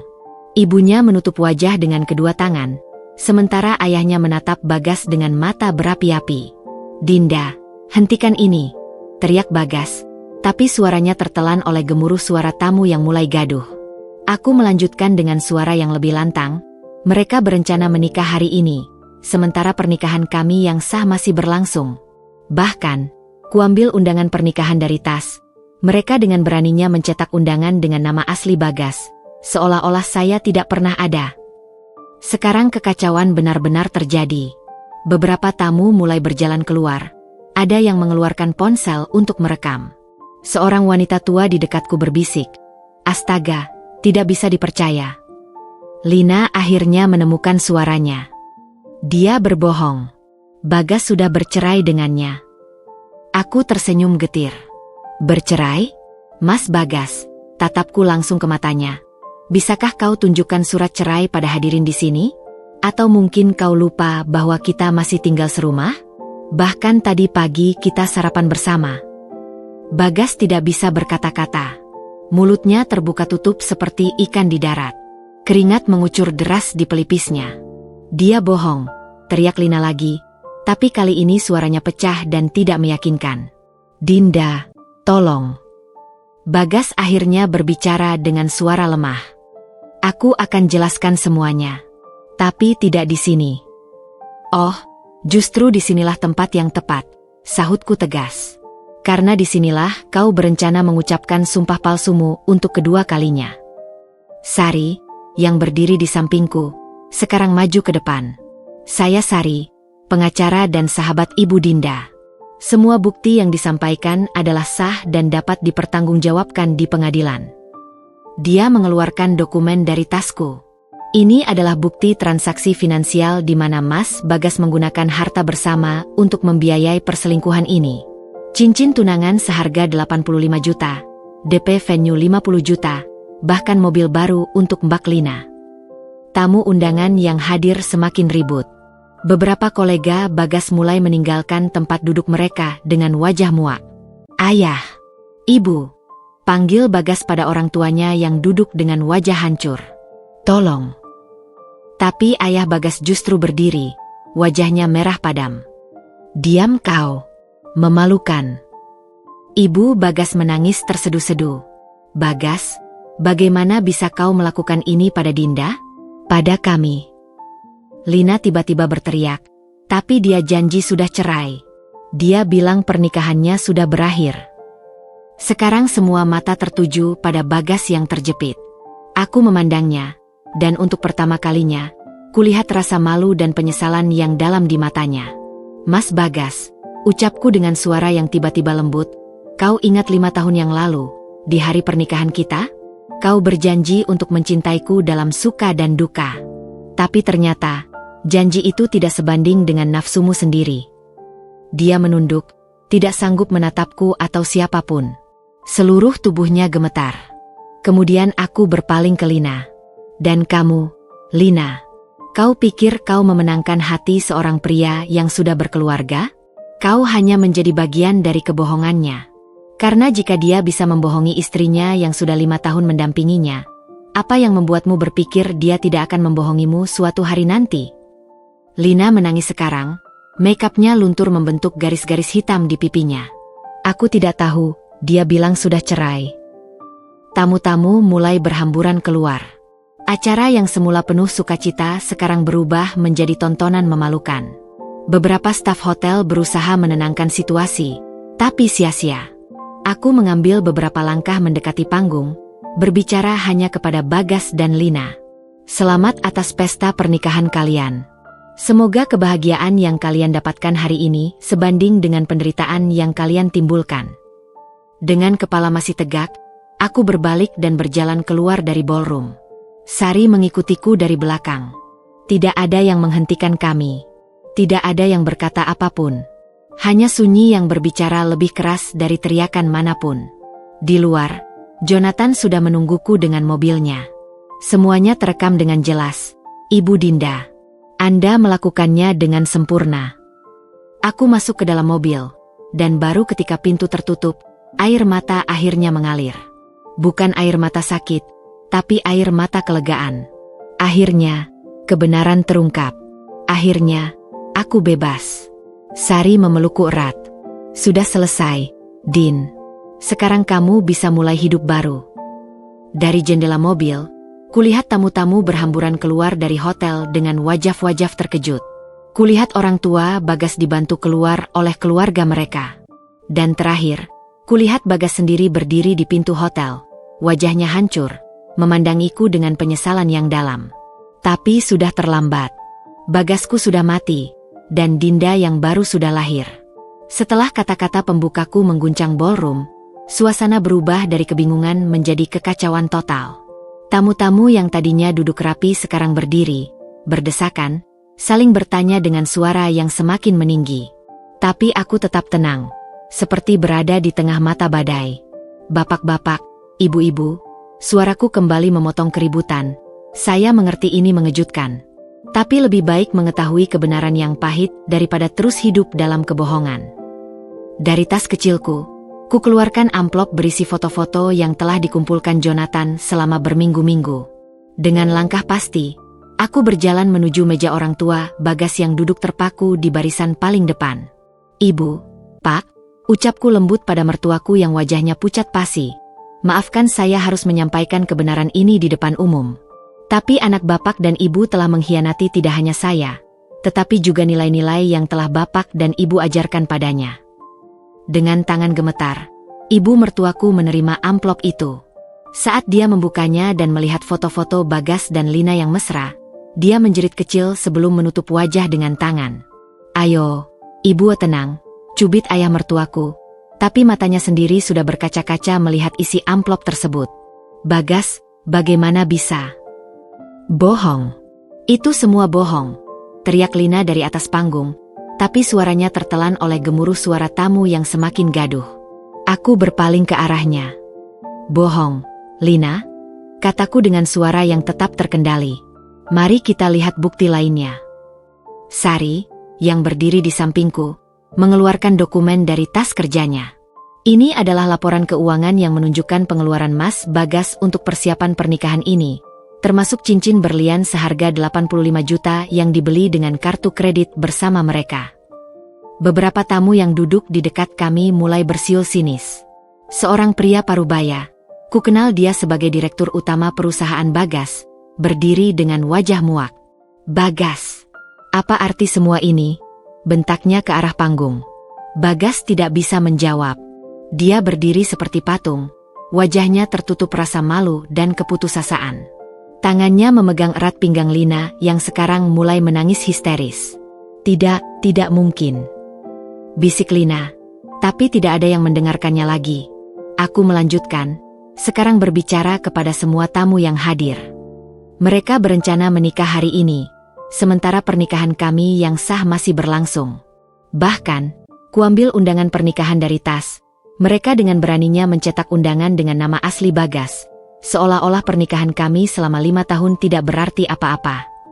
Seorang wanita tua, bibinya Bagas, berteriak dari barisan belakang. Bagas, kau mempermalukan keluarga kami. Kekacauan mencapai puncaknya ketika beberapa tamu mulai meninggalkan ballroom dengan wajah-wajah marah. Staf hotel berusaha menenangkan situasi, tapi sia-sia. Aku mendekati panggung sekali lagi, kali ini hanya berbicara kepada Bagas dan Lina. Kalian pikir cinta bisa dibangun di atas kebohongan? Kalian pikir kebahagiaan bisa diraih dengan menginjak-injak harga diri orang lain? Bagas akhirnya menemukan suaranya. Dinda, aku minta maaf. Maaf? Ucapku, dan untuk pertama kalinya suaraku sedikit bergetar. Maaf tidak akan mengembalikan 5 tahun hidupku yang kupercayakan padamu. Maaf tidak akan menghapus pengkhianatan yang telah kau lakukan. Lina tiba-tiba berteriak, tapi dia tidak mencintaimu lagi. Dia mencintaiku. Aku menatapnya dengan kasihan. Lina, kau bukan pemenang dalam cerita ini. Kau hanya menjadi bagian dari kebohongannya. Jika dia bisa membohongi istrinya selama berbulan-bulan, apa yang membuatmu berpikir dia tidak akan membohongimu di masa depan? Kalimat terakhirku sepertinya menyentuh sesuatu dalam diri Lina. Dia menatap Bagas dengan tatapan penuh pertanyaan, lalu menarik tangannya dari genggaman Bagas. Apakah benar kamu belum bercerai? Tanyanya pada Bagas dengan suara bergetar. Bagas tidak menjawab, tapi diamnya sudah menjadi jawaban yang jelas. Lina menjerit, kau bilang sudah selesai. Kau bilang dia setuju untuk cerai. Sekarang tangisannya berubah menjadi histeris. Dia menarik mahkota pengantin dari kepalanya dan melemparkannya ke lantai. Aku tidak mau menjadi orang ketiga. Aku tidak mau. Aku memandang keributan yang terjadi di atas panggung. Bagas mencoba menenangkan Lina yang semakin histeris, sementara tamu-tamu berhamburan keluar dengan wajah-wajah jijik. Dinda, Sari membisikkan di telingaku. Sudah cukup. Mari kita pergi. Tapi sebelum pergi, aku mengambil mikrofon yang tergeletak di dekat panggung. Suaraku bergema di ballroom yang setengah kosong. Untuk semua yang hadir di sini hari ini, maafkan kami, maafkan saya, karena harus menyaksikan adegan yang tidak menyenangkan ini. Tapi terkadang, kebenaran memang harus disampaikan, meski caranya pahit. Aku meletakkan mikrofon, mengambil napas dalam-dalam, dan berbalik untuk pergi. Langkahku mantap, meski hati berdebar kencang. Aku baru saja meledakkan bom yang menghancurkan tidak hanya pesta pernikahan mereka, tapi juga kehidupan yang selama ini dibangun di atas kebohongan. Dan anehnya, di tengah semua kekacauan ini, aku merasa damai. Akhirnya, kebenaran terungkap. Akhirnya, aku bebas. Kekacauan di ballroom mencapai puncaknya bagai sebuah simfoni yang pecah berantakan. Suara Lina yang histeris bergema di antara teriakan-teriakan kemarahan dan langkah kaki tamu yang berhamburan keluar. Aku berdiri tak jauh dari pintu keluar, menyaksikan karma itu datang dengan cepat dan tanpa ampun. "Tunggu! Semuanya tolong tenang," teriak Bagas dari atas panggung, tapi suaranya hilang ditelan keributan. Tidak ada yang mendengarkannya lagi. Tidak ada yang peduli. Ayah Bagas, dengan wajah merah padam, mendaki panggung dengan langkah berat. "Bodoh! Kau menghancurkan segalanya!" bentaknya, suaranya mengguncang ruangan yang sudah setengah kosong.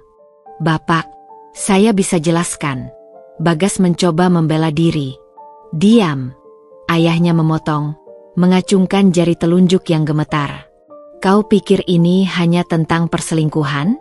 Kau menghancurkan reputasi keluarga, reputasi bisnis. Lihat." Dia menunjuk ke arah pintu keluar di mana para tamu masih berhamburan. "Itu adalah kolega terpenting kita. Direktur utama. Partner bisnis." Ibu Bagas yang masih duduk di kursi depan, menangis terseduh-seduh sambil memegangi foto-foto bukti perselingkuhan yang kuserahkan tadi. "Kenapa, Bagas? Kenapa kau lakukan ini pada Dinda? Pada kita?" Sementara itu, di sudut panggung, Lina masih dalam kondisi histeris. "Kau bilang sudah cerai.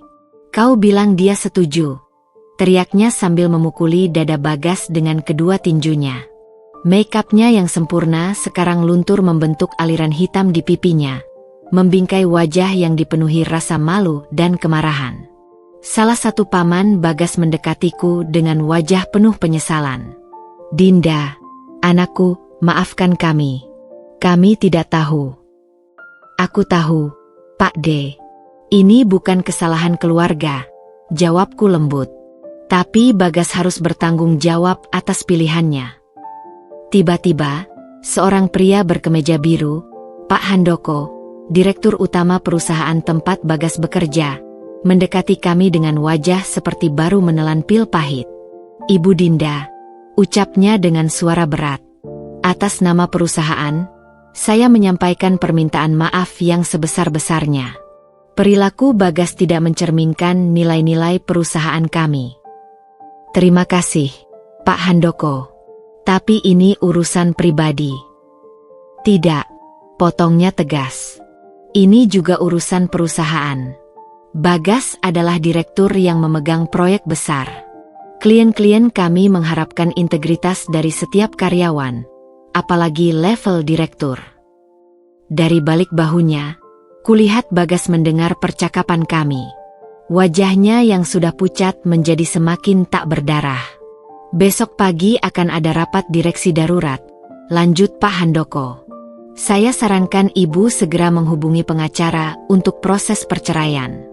Perusahaan akan memberikan dukungan penuh pada Ibu." Ini adalah pukulan telak bagi Bagas. Tidak hanya reputasi pribadinya yang hancur, tapi juga karirnya yang selama ini dibanggakannya. Sementara itu, di atas panggung, drama lain masih berlanjut. Keluarga Lina yang tadinya duduk dengan bangga di barisan keluarga mempelai wanita, sekarang mengumpulkan barang-barang mereka dengan muka masam. "Ibu Lina," kata ayah Lina pada ibunya dengan suara getir, "kita harus pergi. Cukup memalukan sudah." Tapi Ibu Lina malah mendekati putrinya yang masih histeris. "Lina, sayang, tenanglah. Tenang." Lina menjerit, membuat semua orang yang masih berada di ballroom terkejut. "Mama tahu apa yang terjadi? Dia masih punya istri. Aku jadi pelaku selingkuh." Kemudian dia menatapku, matanya penuh dengan air mata dan kemarahan. "Kenapa? Kenapa harus hari ini? Kenapa tidak bilang saja sebelumnya?" Sari maju melindungiku. "Mbak Lina, Ibu Dinda tidak tahu tentang rencana pernikahan ini sampai secara tidak sengaja menemukan buktinya. Dan menurut hukum, dia berhak atas keadilan." "Keadilan?" Lina tertawa pahit. "Lihat sekeliling. Ini keadilan? Semua orang melihat kita dengan mata jijik." Dia benar. Tamu-tamu yang masih bertahan, sebagian besar karena ingin menyaksikan akhir dari drama ini, memandangi mereka dengan campuran rasa iba dan penghakiman. Tiba-tiba, Bagas berteriak dari atas panggung, "Cukup! Sudah cukup!" Dia melompat dari panggung dan berjalan menuju aku. Wajahnya penuh dengan keputusasaan. "Apa yang kau inginkan, Dinda? Uang? Harta? Ambil semuanya. Tapi hentikan ini." Sari segera berdiri di antara kami. "Mas Bagas, Ibu Dinda tidak menginginkan harta Anda. Dia menginginkan kebenaran. Dan kebenaran sudah terungkap. Dengan cara seperti ini." Bagas menatapku, matanya berkaca-kaca. "Dengan menghancurkan segalanya di depan semua orang. Apa cara yang lebih baik?" tanyaku. Suaraku akhirnya bergetar. "Diam di rumah sementara kau menikah dengan wanita lain? Atau pura-pura tidak tahu seperti yang sudah kulakukan selama berbulan-bulan?" Dia terdiam, tidak bisa menjawab. Pak Handoko yang masih berdiri di sampingku menghela napas. "Bagas, lebih baik kamu pulang dan tenangkan diri. Besok kita bicara di kantor." Itu adalah pukulan terakhir. Bagas seperti kehilangan semua tenaganya. Dia terduduk di lantai, tak peduli dengan setelan jas mahalnya yang sekarang kusut berminyak. "Semua hancur," bisiknya, lebih kepada dirinya sendiri. Aku memandangnya untuk terakhir kalinya. Seorang pria yang dulu sangat kukagumi, sekarang hancur berantakan oleh kebohongannya sendiri. "Sari, ayo kita pergi," kataku pada sahabatku. Saat kami berjalan meninggalkan ballroom, aku mendengar Ibu Lina berkata pada putrinya, "Sudah, Nak, kita pulang. Semua ini bukan untuk kita." Dan tangisan Lina yang semakin menjadi-jadi adalah penutup yang sempurna untuk pesta pernikahan yang gagal total. Di luar, Jonathan sudah menunggu dengan mobil. Semua terekam dengan jelas, "Ibu Dinda." Aku mengangguk, masuk ke dalam mobil. Saat pintu tertutup, barulah aku menyadari bahwa tanganku gemetar. Bukan karena menyesal, tapi karena semua emosi yang selama ini kependam akhirnya keluar. Sekarang, bisikku pada diriku sendiri, bab baru benar-benar dimulai. 6 bulan telah berlalu sejak kejadian di Grand Melati Hotel. Aku sekarang duduk di balkon apartemen kecilku yang baru, menikmati senja yang memeluk kota dengan jingga lembut. Apartemen ini mungkin tidak semewah rumah yang dulu kutinggali, tapi di sini, setiap sudutnya adalah milikku, bebas dari bayang-bayang pengkhianatan. Ponselku bergetar. Sebuah pesan dari Sari. Dokumen terakhir sudah ditandatangani. "Kamu resmi merdeka, Din." Sebuah senyum merekah di wajahku. Proses perceraian yang berlangsung dengan segala kompleksitasnya akhirnya selesai. Berkat bukti-bukti kuat yang kami kumpulkan, aku mendapatkan hak yang semestinya. Bagian dari harta bersama yang selama ini kukelola, serta kompensasi yang memungkinkanku memulai hidup baru dengan tenang. Tak lama, ponselku berdering lagi. Kali ini dari Jonathan. "Ibu Dinda, laporan terakhir seperti yang Anda minta." Dia mengirimkan sebuah file berisi update terbaru tentang kehidupan Bagas dan Lina. Setelah skandal pernikahan mereka, karir Bagas hancur berantakan. Dia dipecat dari perusahaan tempatnya bekerja selama 8 tahun. Dan reputasinya yang sudah tercoreng membuatnya sulit mendapatkan pekerjaan yang setara. Aku sempat mendengar dia kini membuka usaha kecil-kecilan dengan modal dari orang tuanya. Tapi bisnisnya tersendat-sendat. Sementara Lina, yang ternyata hamil saat pernikahan gagal mereka, memutuskan untuk mengasingkan diri. Dia pindah ke kota lain, jauh dari cibiran dan pandangan sinis. Menurut laporan Jonathan, hubungannya dengan Bagas renggang, terbebani oleh rasa saling menyalahkan dan kekecewaan mendalam. Membaca laporan itu, yang kurasakan bukanlah kemenangan atau kebahagiaan, melainkan kelegaan. Mereka telah mendapatkan karma atas perbuatan mereka, dan aku tidak perlu lagi terlibat dalam drama hidup mereka. Terima kasih, Jonathan. Kita tutup laporan ini untuk selamanya, balasku. Suatu kehormatan membantu ibu. Semoga bahagia selalu. Beberapa minggu kemudian, aku mulai bekerja di sebuah perusahaan desain interior. Bakat yang dulu kerap kusembunyikan demi mendukung karir Bagas, kini kembangkan dengan penuh percaya diri. Rekan-rekan kerjaku menghargaiku atas kemampuan dan dedikasinya, bukan karena status atau hubungan suami istri. Suatu sore, saat aku sedang menyelesaikan proyek desain sebuah kafe, seseorang menghampiri mejaku. Dinda? Dinda, kan? Aku menoleh. Seorang pria dengan senyum hangat dan mata ramah berdiri di sana. Dia memperkenalkan diri sebagai Rama, pemilik kafe yang sedang kudesain. Saya lihat draft-draftnya. Keren sekali. Persis seperti yang saya bayangkan, pujinya. Terima kasih. Saya senang Anda menyukainya, jawabku sambil tersenyum. Kami pun mengobrol tentang konsep dan detail desain. Bicara dengan Rama terasa mudah dan menyenangkan. Dia menghargaiku pendapatku, dan obrolan kami mengalir begitu natural tentang berbagai hal, mulai dari desain, musik, hingga cerita perjalanan hidup. Seiring berjalannya waktu, kami sering bertemu untuk membahas perkembangan proyek kafenya. Pertemuan profesional itu perlahan berubah menjadi pertemanan, dan kemudian menjadi sesuatu yang lebih. Rama tahu tentang masa laluku yang berantakan, dan dia tidak pernah menghakimi.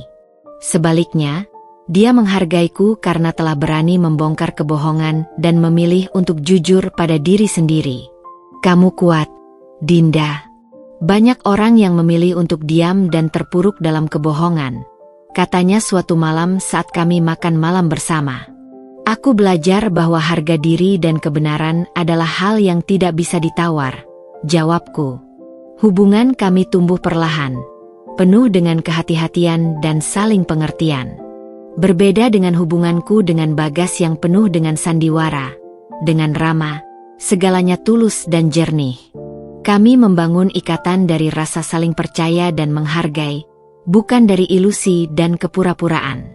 Suatu akhir pekan, aku mengunjungi orang tuaku. Ibu memelukku erat. Kami bangga padamu, Nak. Kamu tidak hanya bertahan, tapi juga bangkit lebih kuat. Ayahku menganggung, matanya berkaca-kaca. Kami selalu khawatir kamu akan hancur setelah kejadian itu. Tapi lihat sekarang, kamu lebih bersinar dari sebelumnya. Memang, perjalananku tidak mudah. Ada malam-malam panjang yang kulewati dengan air mata dan pertanyaan. Ada hari-hari di mana rasa sakit itu begitu perih hingga membuatku sulit bernapas. Tapi aku melewati semuanya. Dengan dukungan Sari, keluargaku, dan terapi yang kutempuh, aku belajar memaafkan bukan untuk Bagas, tapi untuk diriku sendiri. Aku belajar melepaskan beban kebencian yang hanya akan meracuni hidupku. Kini, saat aku duduk di balkon lagi, memandang bintang-bintang yang mulai menghias langit malam, aku tersenyum. Badai memang telah menerpaku, menghancurkan banyak hal. Tapi dari puing-puing kehancuran itu, aku membangun diri yang lebih kuat, lebih bijaksana, dan lebih mencintai diri sendiri. Aku tidak lagi menjadi Dinda yang hidup dalam bayang-bayang suaminya. Aku adalah Dinda yang berdiri sendiri dengan kaki sendiri, dengan mimpi dan tujuannya sendiri. Aku telah menemukan pelangi setelah badai, dan warnanya bahkan lebih indah dari yang pernah kubayangkan. Hidup ini mungkin tidak selalu berjalan sesuai rencana, tapi terkadang, rencana Tuhan lebih indah dari yang kita pahami. Dan malam ini, di bawah gemerlap bintang, aku bersyukur untuk setiap luka, setiap air mata, dan setiap pelajaran yang membawaku pada kedamaian sejati ini. Aku akhirnya menemukan rumah dalam diriku sendiri.